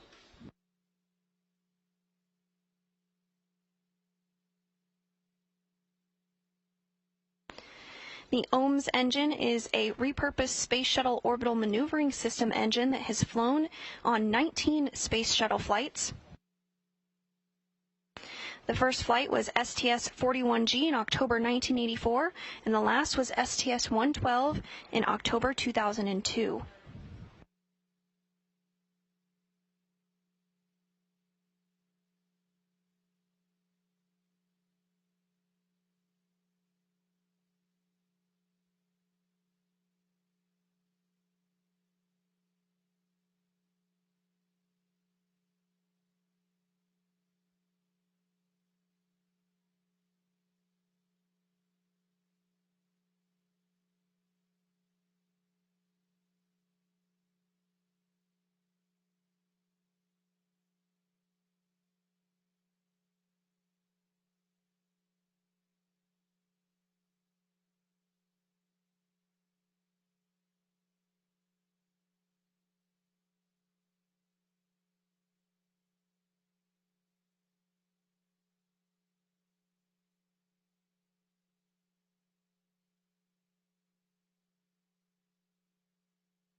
And the go, no-go poll for the return-powered flyby is now underway.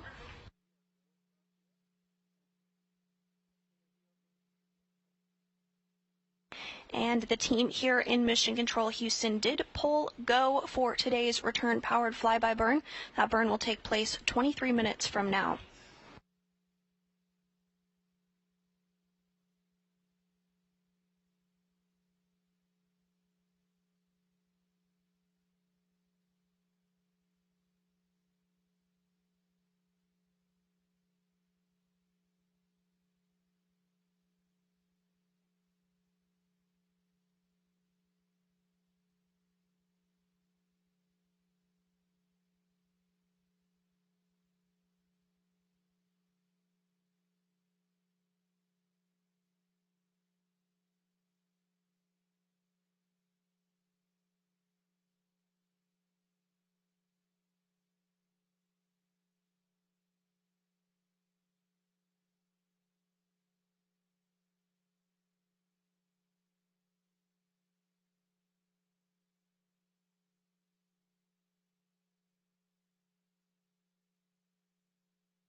And with the go from the team here in Mission Control Houston for the return powered flyby burn, we're now just counting down the minutes until the start of that burn. Again, 22 minutes away from today's burn. This burn will last 3 minutes and 27 seconds. But just prior to the burn, we will lose signal with the Orion spacecraft. That loss of signal is anticipated in 19 minutes from now. The reason we do lose communication with the spacecraft is because it will be flying directly behind the moon, and the moon is blocking the signal to the Deep Space Network. However, once the spacecraft travels back to the other side of the moon, we do expect to regain communications with the vehicle at that time.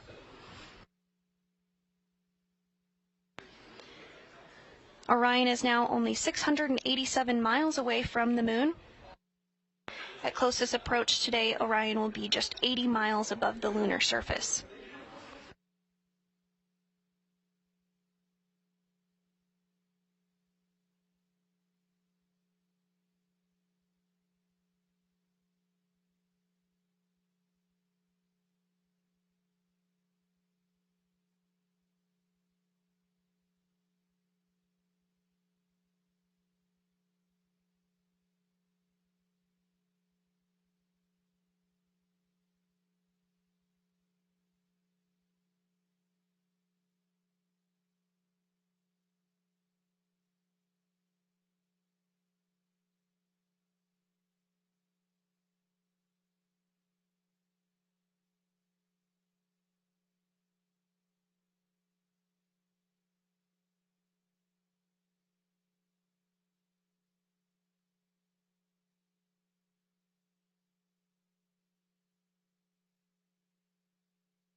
Now just 20 minutes away from today's return-powered flyby.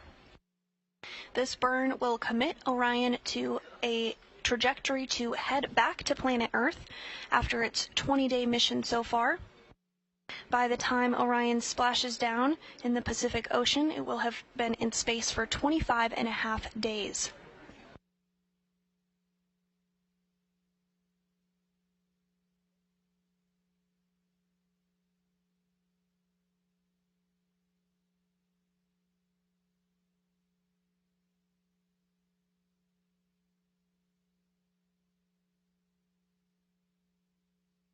During its journey, Orion has broken the record for longest distance traveled by a human-rated spacecraft meant to return back to Earth. On November 28th, Orion was 268,563 miles away from planet Earth. Right now, Orion is 239,364 miles away from Earth, but only 570 miles away from the Moon. At our closest approach today, Orion will be just 80 miles above the surface.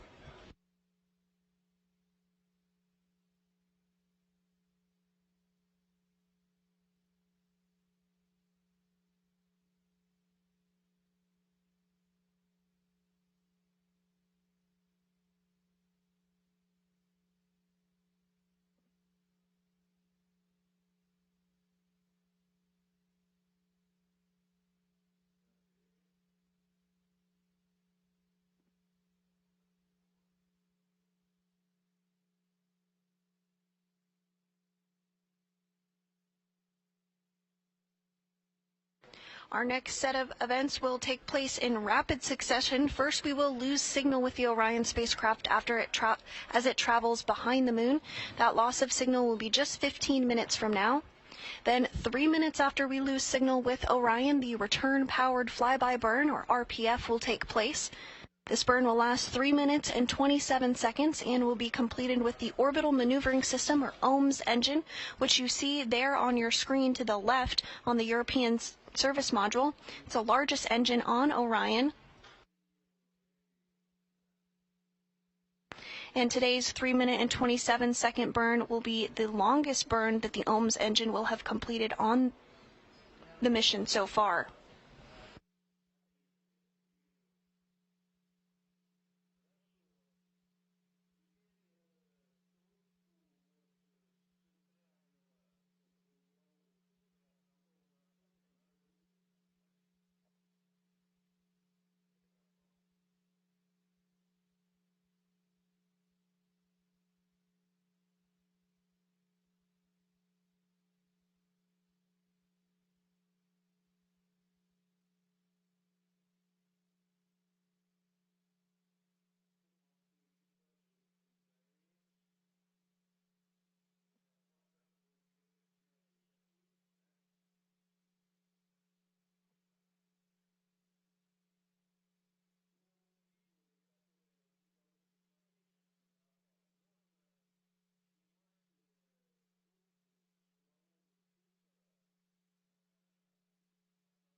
And we're continuing to get some great views of the lunar surface as we fly just 500 miles overhead.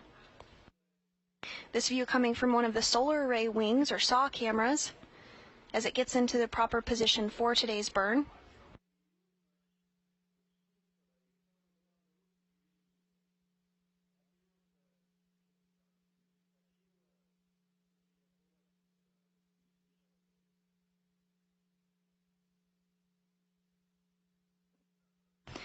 Coincidentally, 8 years ago to the day was the launch of the Exploration Flight Test 1, or EFT-1.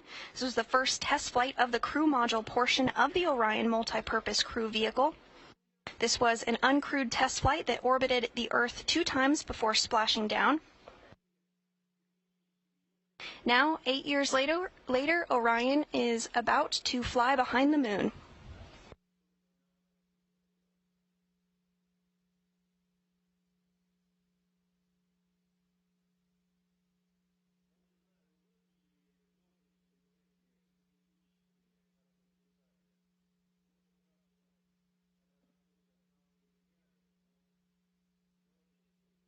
We're 15 minutes away from today's burn.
We're now 13 minutes away from today's return-powered flyby burn. Orion is 365 miles above the lunar surface, traveling at a speed of 4,963 miles per hour.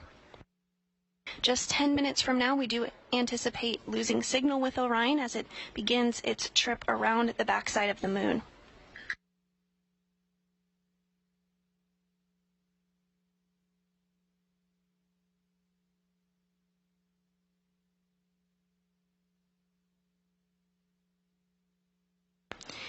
On the bottom of your screen in the left there, you can see the solar array as it begins to move into place. You're also looking at the Orion capsule itself there, taking up the majority of your screen. You can see the kind of silver coloring of the capsule. This is the portion that when we have a crew on board as part of Artemis 2 that they will be living and working in during their trip to the moon and beyond.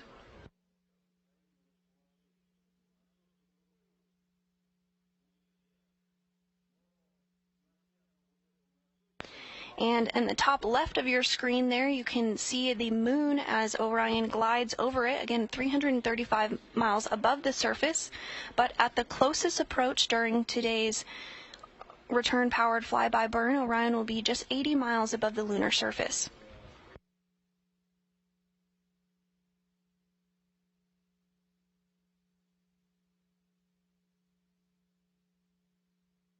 We are hearing that the solar arrays are configured for today's burn.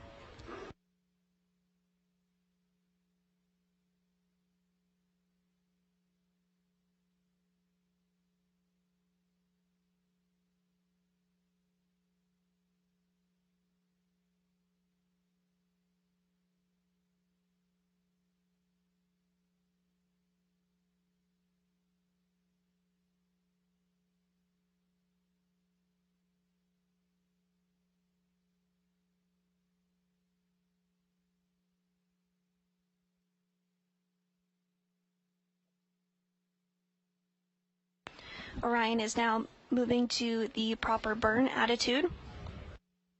We're now 10 minutes and 30 seconds away from the start of today's 3-minute and 27-second burn. And we expect to lose signal with Orion in 8 minutes.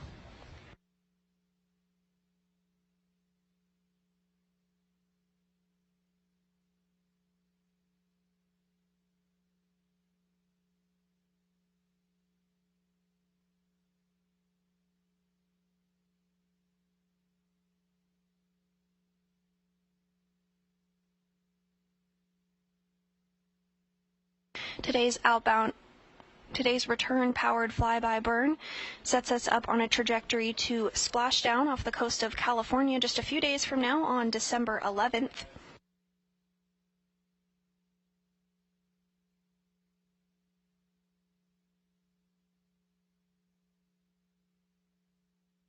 And you were seeing some thruster firings there as Orion maneuvers to the proper attitude for today's burn.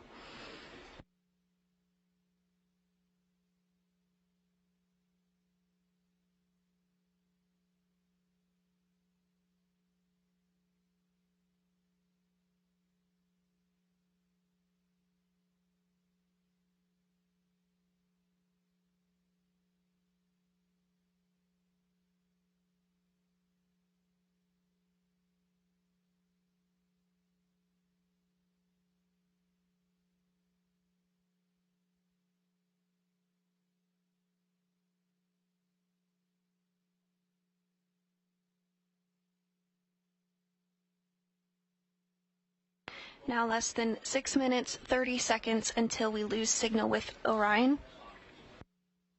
The burn will start in 8 minutes and 40 seconds.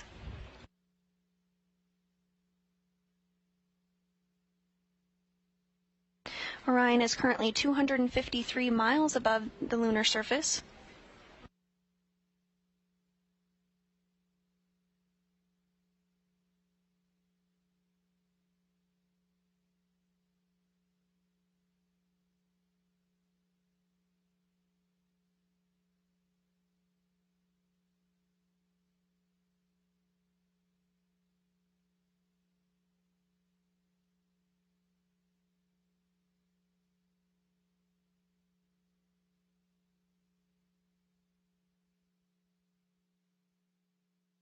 Today's 3-minute and 27-second burn will take place with the Orbital Maneuvering System, or OMS engine. That's the largest engine on the European Service Module.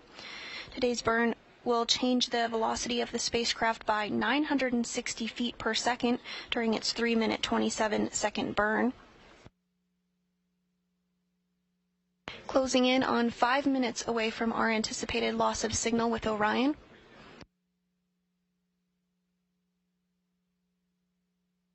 We will not have signal with Orion because the moon will be blocking out the signal to the Deep Space Network. However, when we swing back around on the other side of the moon, we do anticipate to regain those communications.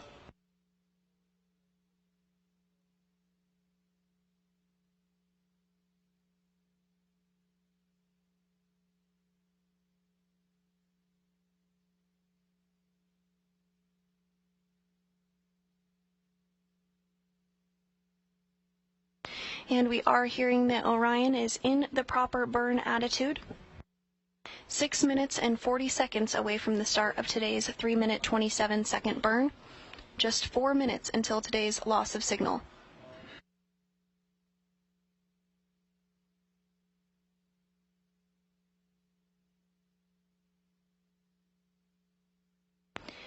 As you can see from this telemetry-driven animation, Orion is now 202 miles away from the lunar surface.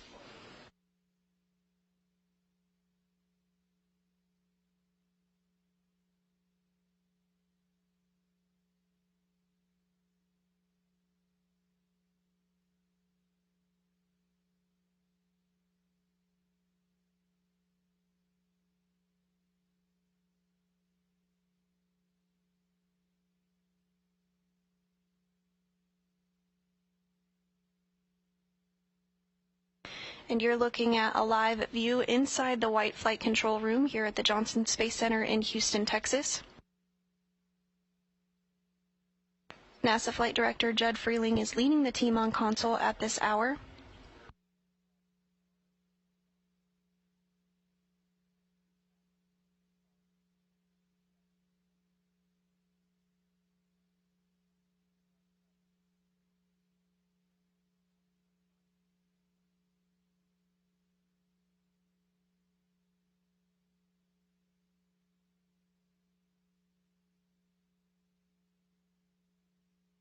We were tracking a loss of signal about 2 minutes and 40 seconds from now, but we are hearing that we did get that loss of signal a little earlier than expected, but that is to be anticipated from time to time.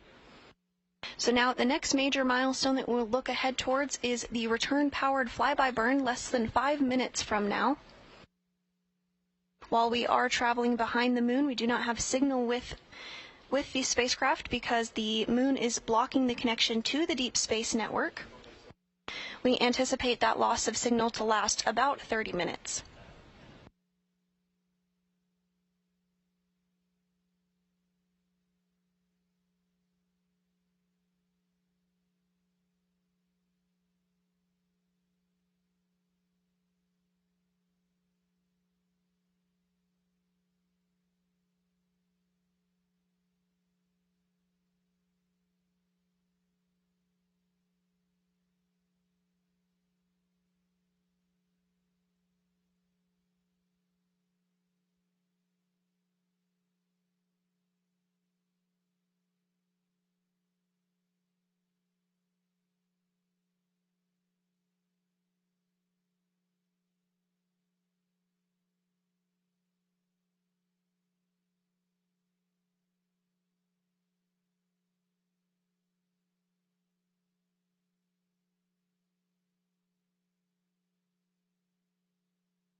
And our counterparts here in this shot here in the European Space Agency Control Center in Noordwijk in the Netherlands. The European Space Agency's contribution to Artemis is, of course, the European Service Module, where the Orbital Maneuvering System, or OMS, engine is located. That's the engine that will be used for today's 3-minute and 27-second burn to propel us around the backside of the moon and commit us to a trajectory back to Earth ahead of a splashdown on December 11th. We're now less than 3 minutes away from the start of that 3-minute, 27-second burn. Right now, we do not have signal with the Orion spacecraft. That is expected as the vehicle is traveling behind the moon.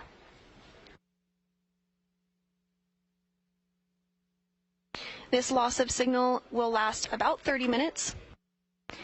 And as Orion comes back around the other side of the moon, we will be able to regain communications with the vehicle.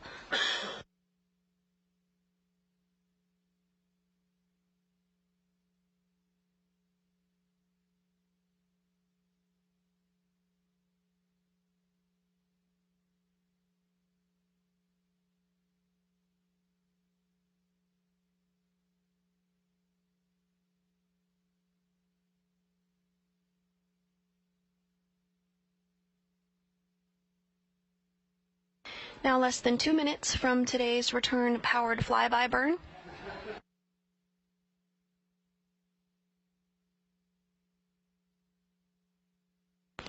And you do see the team here in Mission Control stand up and stretch their legs right now.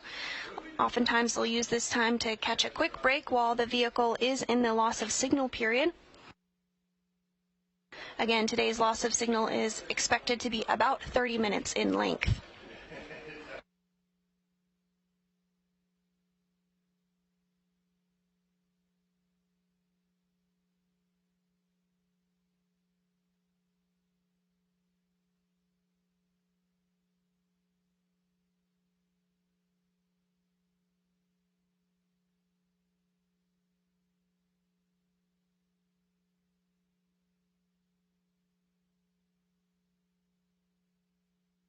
One minute until the start of today's return-powered flyby burn.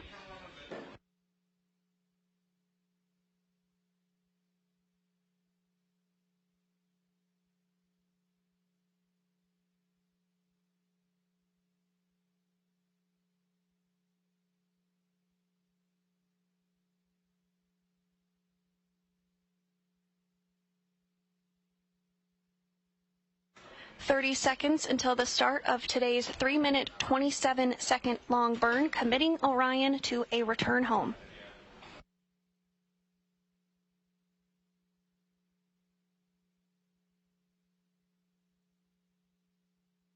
"15 seconds until burn start."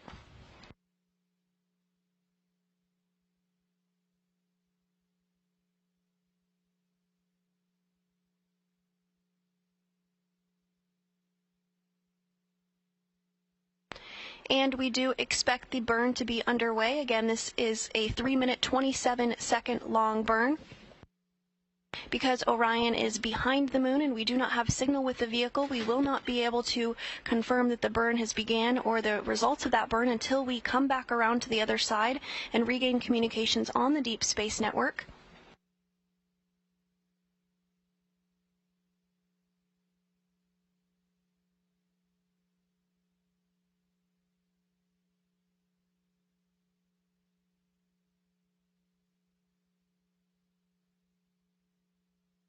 Today's burn is being completed with the Orbital Maneuvering System, or OMS engine. That's the largest engine on the bottom of the European Service Module.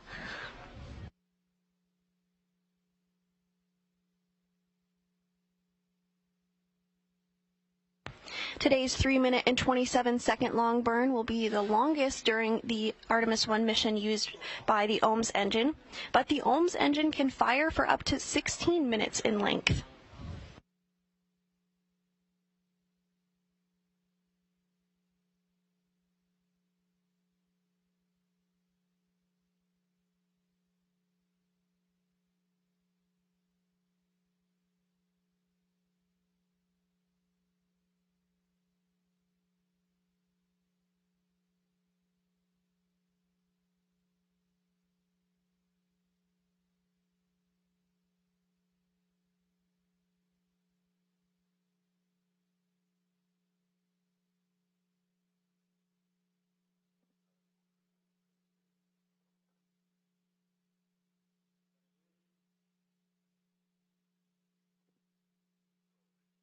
Now approaching the 2-minute mark into today's return-powered flyby burn, 1 minute and 27 seconds remaining.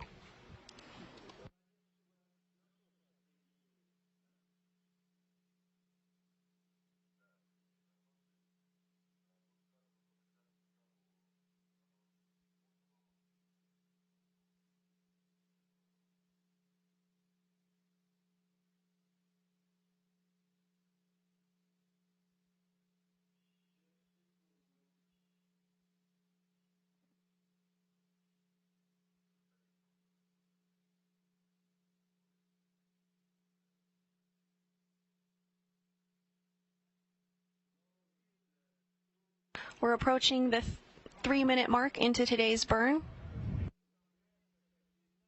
Again, this burn is critical as it will slingshot us around the backside of the moon and place us on a trajectory ahead of a splashdown off the coast of California. 3 minutes into the burn, 27 seconds remaining.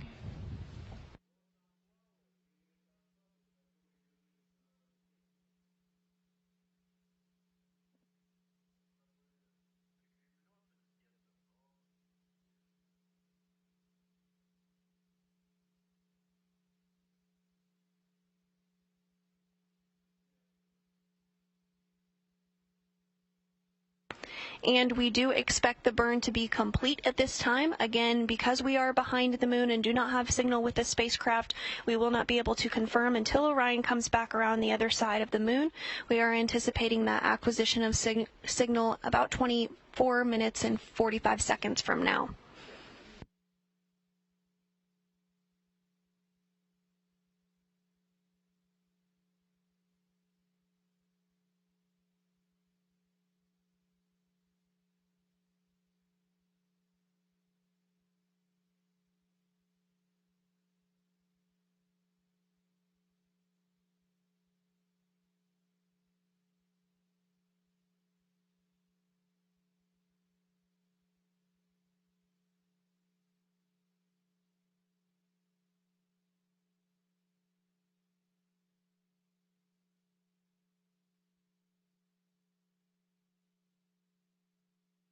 And if you're just joining us, the return-powered flyby burn, the burn that is going to send Orion back around the other side of the moon in anticipation of a splashdown next week off the coast of California, has completed. Orion is still behind the moon at this hour, and we are in a period of a loss of signal with the vehicle. We're anticipating to get that acquisition of signal back less than 24 minutes from now. But while Orion continues its journey around the moon, I do have a very special guest joining me today. This is Najud Moranci. She is the chief of the Exploration Mission Planning Office here at the Johnson Space Center in Houston, Texas. So thank you so much for joining us today, Najud.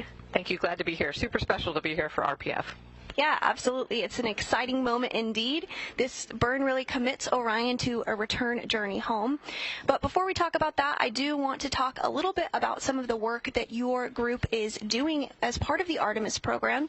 Now, this is an uncrewed test flight of the Orion spacecraft, but there's other components of Orion, including some robotics work that your group is working on. Can you talk a little bit about that and how it helps contribute to Artemis? Yeah, there's a lot of different components to the Artemis as an enterprise, right? You know, Orion, SLS, this is our crewed vehicle to the moon, but we're also working on systems like Commercial Lunar Payload Service, which is delivering science payloads to the moon very soon, in the next year or so, hopefully starting those launches. And that's really the precursor for all of the logistics and the elements we're going to need as we build out a whole exploration enterprise on the surface of the moon. That's great. I'm looking forward to seeing those land soon. And another aspect of your group is astromaterials. So during Apollo, many lunar samples were brought back to study, but during Artemis, we're going to be landing in a different location on the lunar South Pole. So how will our studies be different, and what will we be looking for this time around? Yeah, part of our directorate includes the astromaterials and the curation of those materials. So all of the Apollo samples that came home came here to Johnson Space Center, and we have a dedicated facility that maintains them, manages the samples to send out to the science community for investigations. And that will also happen, they already do that for other samples, like the comet samples that come back from Hayabusa and Genesis. And as we bring Artemis samples home, they'll also be managing those and curating them. And really some of the advances in the science and measurements that we can make today that we did not have in Apollo are already getting prepared. Great. And the very last thing I wanted to chat with you about today was the moment we've all been waiting for today, the return-powered flyby burn that occurred just 7 minutes and 9 seconds ago. So you had talked a little bit about this burn and why the timing of it was important on a Twitter post that you had shared. So can you talk a little bit more about that for the folks who maybe didn't see that? Yeah, so all of the burns are very well calculated for specific reasons. So these burns have to be executed within moments of the timing. But really what it's doing is it's timing the return trip to Earth and then targeting so that when Orion travels behind the Earth, that's when the Pacific Ocean will be underneath the entry corridor. So we're targeting for a very thin slice of atmosphere, and that's where we do our aero capture. So the atmosphere actually slows Orion down, and we need to make sure all of that is set up precisely so that we can enter the atmosphere while the Pacific is where the entry targeting is, so that we can be landing right where the recovery forces are. So there's a lot of calculations that go into it by the wider trajectory team, but this is truly our deorbit burn. So we are doing a major maneuver right now which targets our entry in 6 days. Great. Thank you for talking through that a little bit more. Again, that burn occurred 8 minutes ago, and once we acquire signal and we come back around on the other side, we'll be able to know if that burn was successful. We're looking ahead of that acquisition of signal now 20 minutes from now. But thank you so much, Najud, for taking some time. I know you're very busy, so I really appreciate you taking a few minutes to chat with us. Thank you for having me. Like I said, it's really important what is going on, and I'm really excited to see this burn be successful for the conclusion of the mission. Absolutely.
We're now 17 minutes and 45 seconds away from the anticipated acquisition of signal following today's return-powered flyby burn, which took place about 11 minutes ago. That burn was 3 minutes and 27 seconds and committed us back to a return trajectory headed back to planet Earth, where Orion will complete its 25-and-a-half-day test flight mission around the moon and beyond.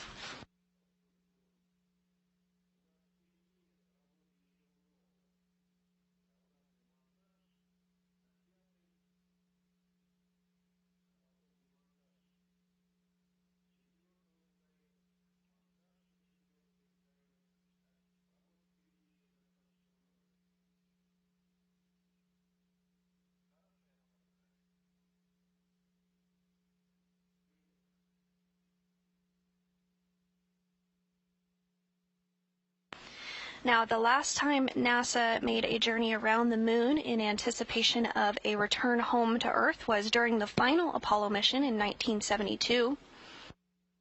That crew launched nearly 50 years ago to the day on December 7th, 1972. As part of that flight, Commander Gene Cernan and Lunar Module pilot Harrison Smith walked on the moon, while Command Module pilot Ronald Evans orbited above. The crew splashed down on December 19th, 1972, and completed 3 spacewalks during their mission. And during Apollo 17, they orbited the moon 75 times.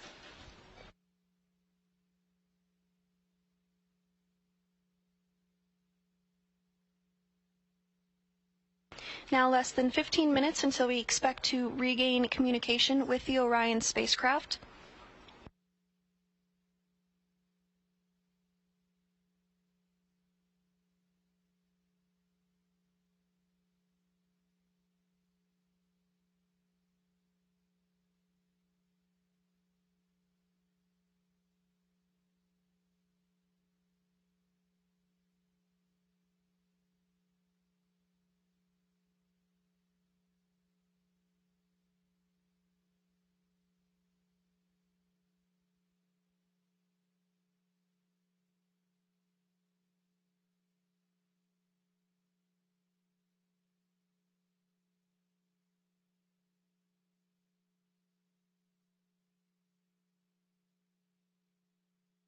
If you're just joining us today, 13 minutes and 30 seconds ago, the orbital maneuvering system on board Orion fired for 3 minutes and 27 seconds, propelling the spacecraft around the moon and placing it into a trajectory ahead of a return back to Earth.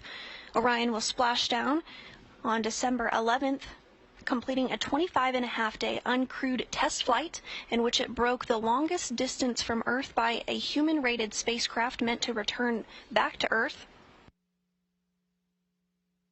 At its furthest point from Earth, Orion was 268,563 miles from our home planet.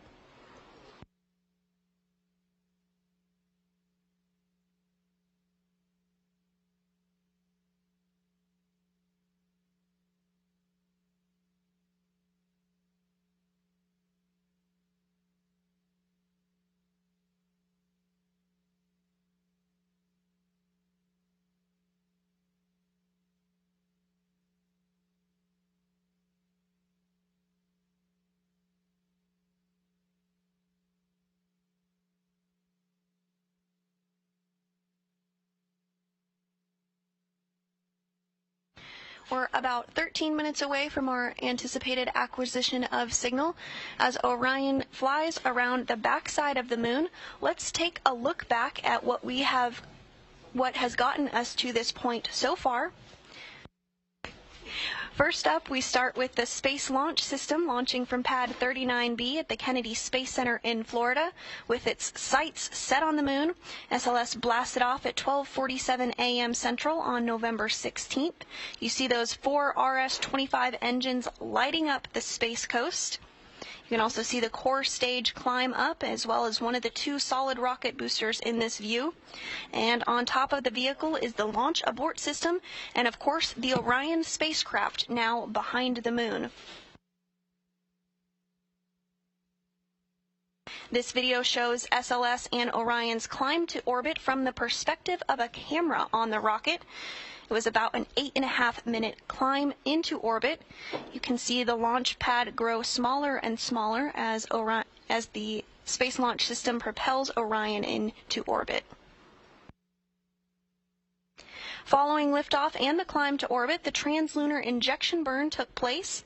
The translunar injection maneuver took place as the upper part of the rocket, officially named the Interim Cryogenic Propulsion Stage, or ICPS, fired one RL-10 engine producing 24,750 pounds of thrust to accelerate the vehicle to more than 22,600 miles per hour, a velocity fast enough to overcome the pull of Earth's gravity and propel Orion out of low Earth orbit to send the spacecraft to the moon. The TLI maneuver precisely targeted a point on the moon that guided Orion close enough to be captured by the moon's gravity. Now, right after that TLI burn, the interim cryogenic propulsion stage separated from Orion, and you do see that here in the video as it drifts further away from the spacecraft. Later that day, we received our first imagery of Earth, as well as completed the first checkout of the Orbital Maneuvering System, or OMS engine. All went smoothly, and that Orbital Maneuvering System engine was used just 17 minutes ago for the return-powered flyby burn, which lasted 3 minutes and 27 seconds. Several days later, on November 21st, Orion performed the outbound-powered flyby burn, also with that orbital maneuvering engine.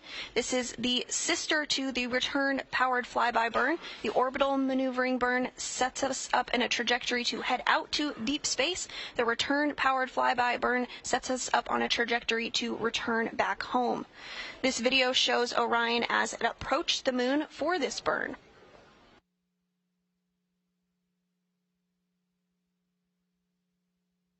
And as we mentioned in this broadcast several times, Orion has traveled further than any human-rated spacecraft, but in this view here that was taken just shortly before that, you can see an eclipse, the moon traveling in front of the Earth, a view we don't often see here on Earth.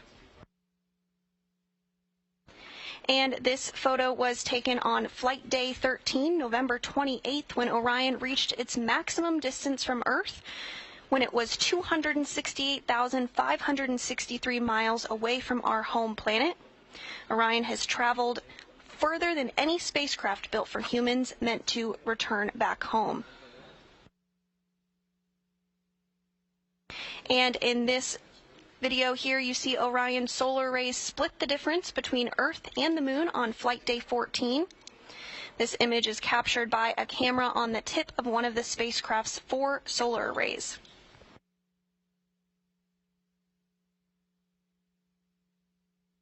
And just last week, on December 1st, the distant retrograde departure burn occurred, which placed Orion in a trajectory to exit the distant retrograde orbit and head back toward the Moon ahead of today's return-powered flyby, which occurred just 19 minutes 15 seconds ago.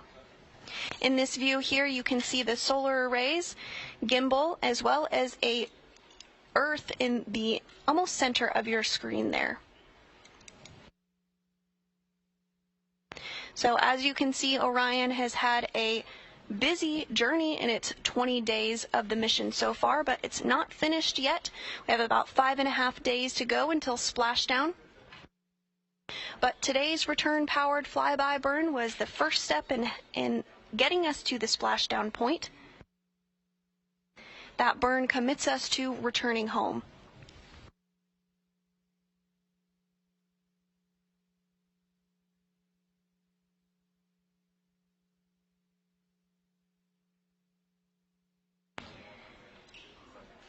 We anticipate regaining communications with the Orion spacecraft about 8 minutes and 15 seconds from now.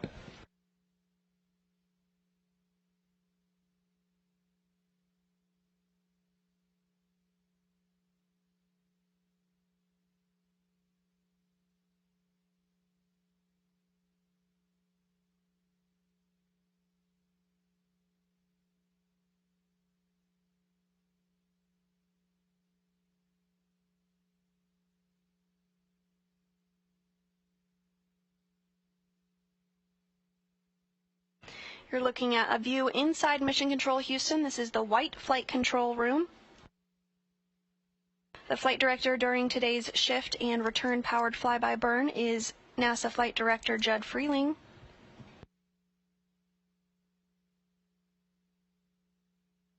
You do see a few of the console positions looking a little empty. That is because we are in that loss of signal period. This is a great time for the flight controllers here in Houston to grab a quick break.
Today's return-powered flyby burn occurred 22 minutes and 45 seconds ago.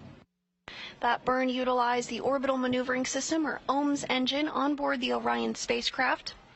At this time, the Orion spacecraft is continuing to make its way behind the backside of the Moon, and we do not have signal with the vehicle. However, we do anticipate connecting with the vehicle now less than 5 minutes and 30 seconds from now. The reason we do not have communication with the vehicle is because when we are behind the Moon is blocking the signal to the Deep Space Network.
We're now less than 4 minutes away from our anticipated acquisition of signal with the Orion spacecraft, which is currently traveling behind the moon following the return-powered flyby burn.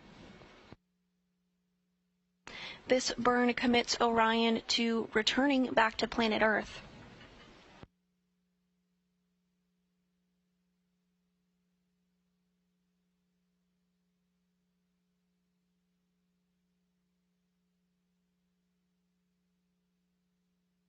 This return-powered flyby sends Orion close enough to the lunar surface to leverage the moon's gravitational force and swing the spacecraft into a trajectory to return back to Earth. Now, just before the burn began 25.5 minutes ago, Orion did complete its closest approach to the moon, at which point it was just under 80 miles away from the lunar surface.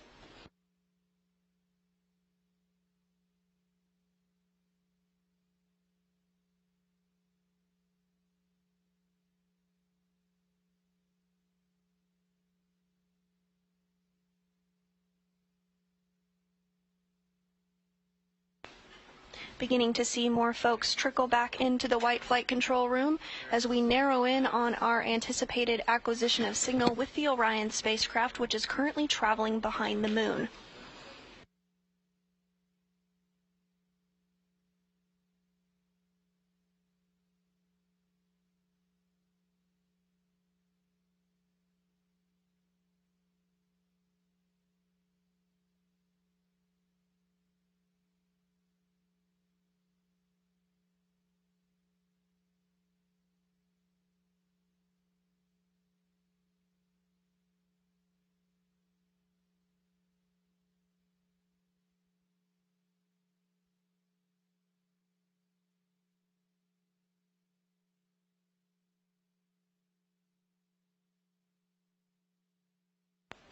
Now 1 minute and 30 seconds away from our anticipated acquisition of signal with the Orion spacecraft.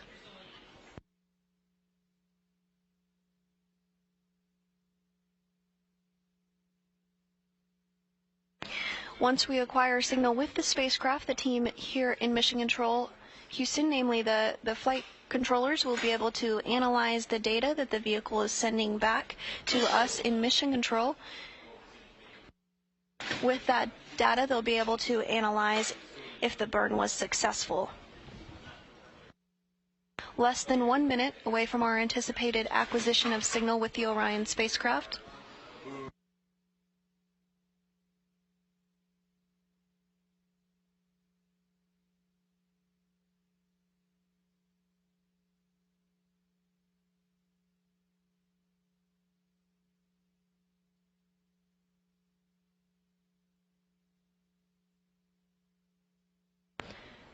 "30 seconds away from anticipated acquisition of signal.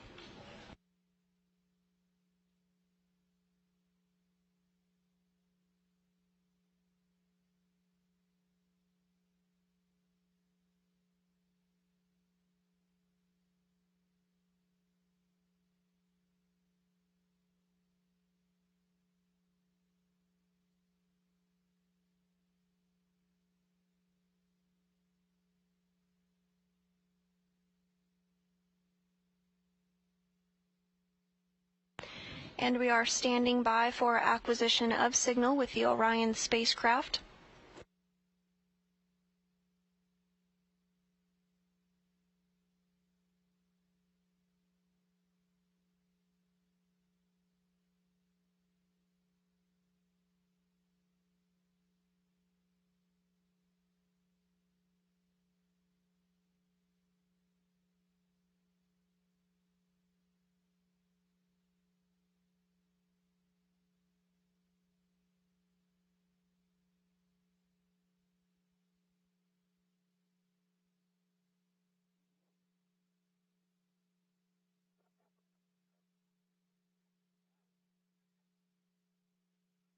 And we do have confirmation of an acquisition of signal on the Deep Space Network in Goldstone at 11:12 a.m. Central.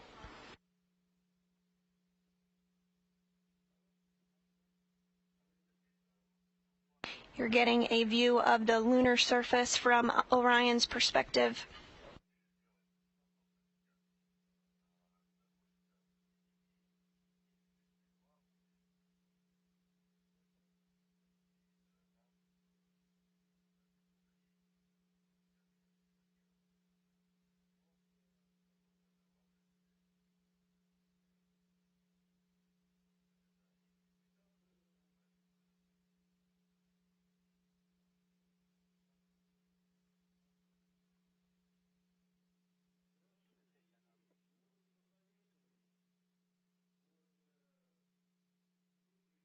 And we are hearing good confirmation that the burn was as expected.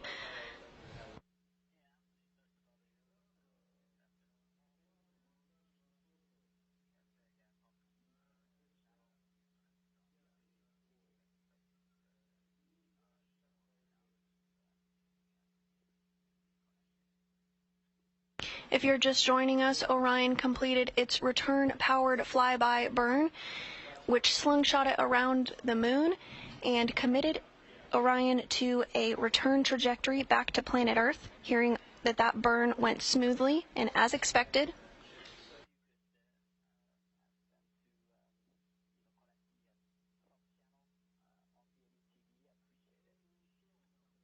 You are seeing a view on your screen of the lunar surface as well as Earth. For Orion, this is not a goodbye, but a see you later to the moon, our nearest celestial neighbor, as we begin to get our first glimpse of an Earthrise coming into frame. In this view, we see 8 billion human lives all existing upon our pale blue dot, our blue marble, our very own spaceship Earth.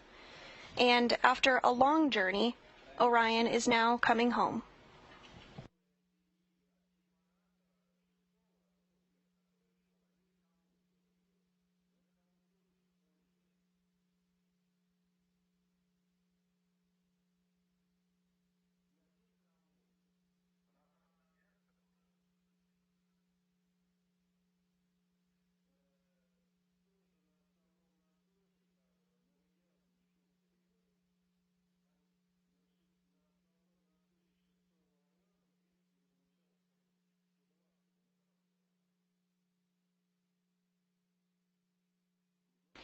From this view, Orion is 1,277 miles above the lunar surface following its return-powered flyby burn, which sent it around the backside of the moon.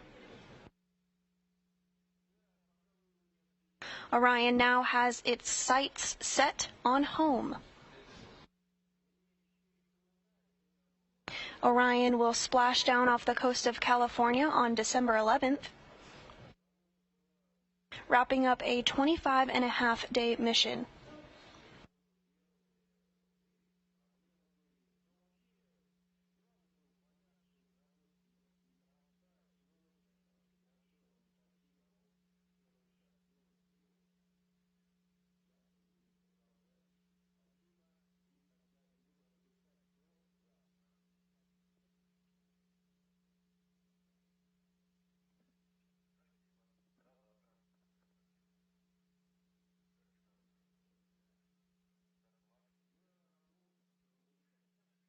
This is a view from inside the White Flight Control Room here in Mission Control Houston.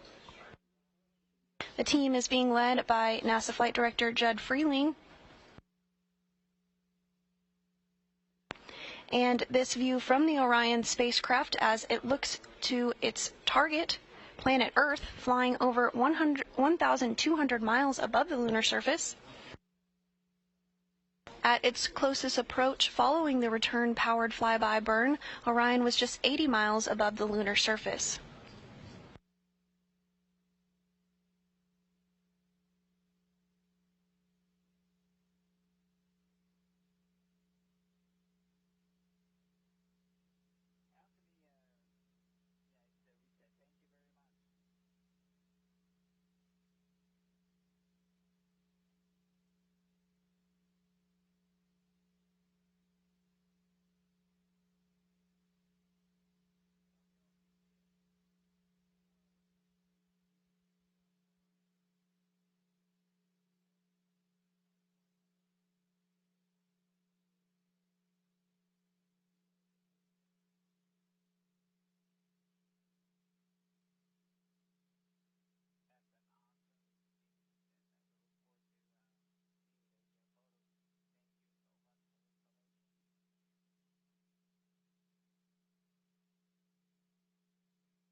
The next time we see such a view, we will be hearing about it from a crew's perspective during Artemis 2.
Continuing to hear good performance following today's return-powered flyby burn.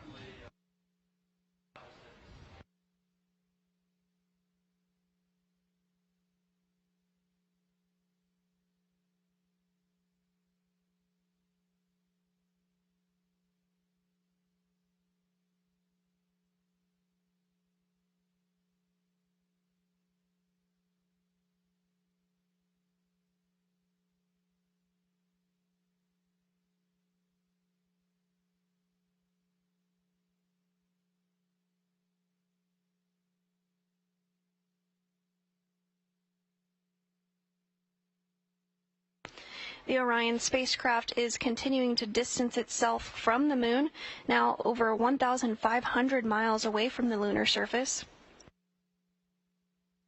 Throughout the course of the next few days, we will see the distance from Earth continue to grow smaller and smaller. Orion is now 242,000 miles away from planet Earth. The spacecraft is moving at a velocity of 2,150 miles per hour.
We're continuing to get some spectacular views from the Orion spacecraft. This view is from one of the solar array wing or SAW cameras on board the vehicle. The vehicle now over 1,680 miles away from the moon. And that small sliver towards the bottom of your screen, that's here, that's home, that's us. And that is where Orion is headed next.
And with today's return-powered fly-by-burn now complete, and Orion having completed its closest approach to the moon at a distance of 80 miles above the surface, that will wrap up our coverage for today, but we'll continue to post daily updates about the mission on the Artemis blog at blogs.nasa.gov/Artemis, and we'll also be posting updates on our social media accounts.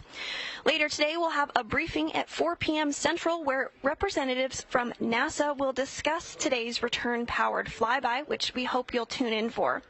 And we'll also be covering Orion's re-entry into Earth's atmosphere and its splashdown live on air next week.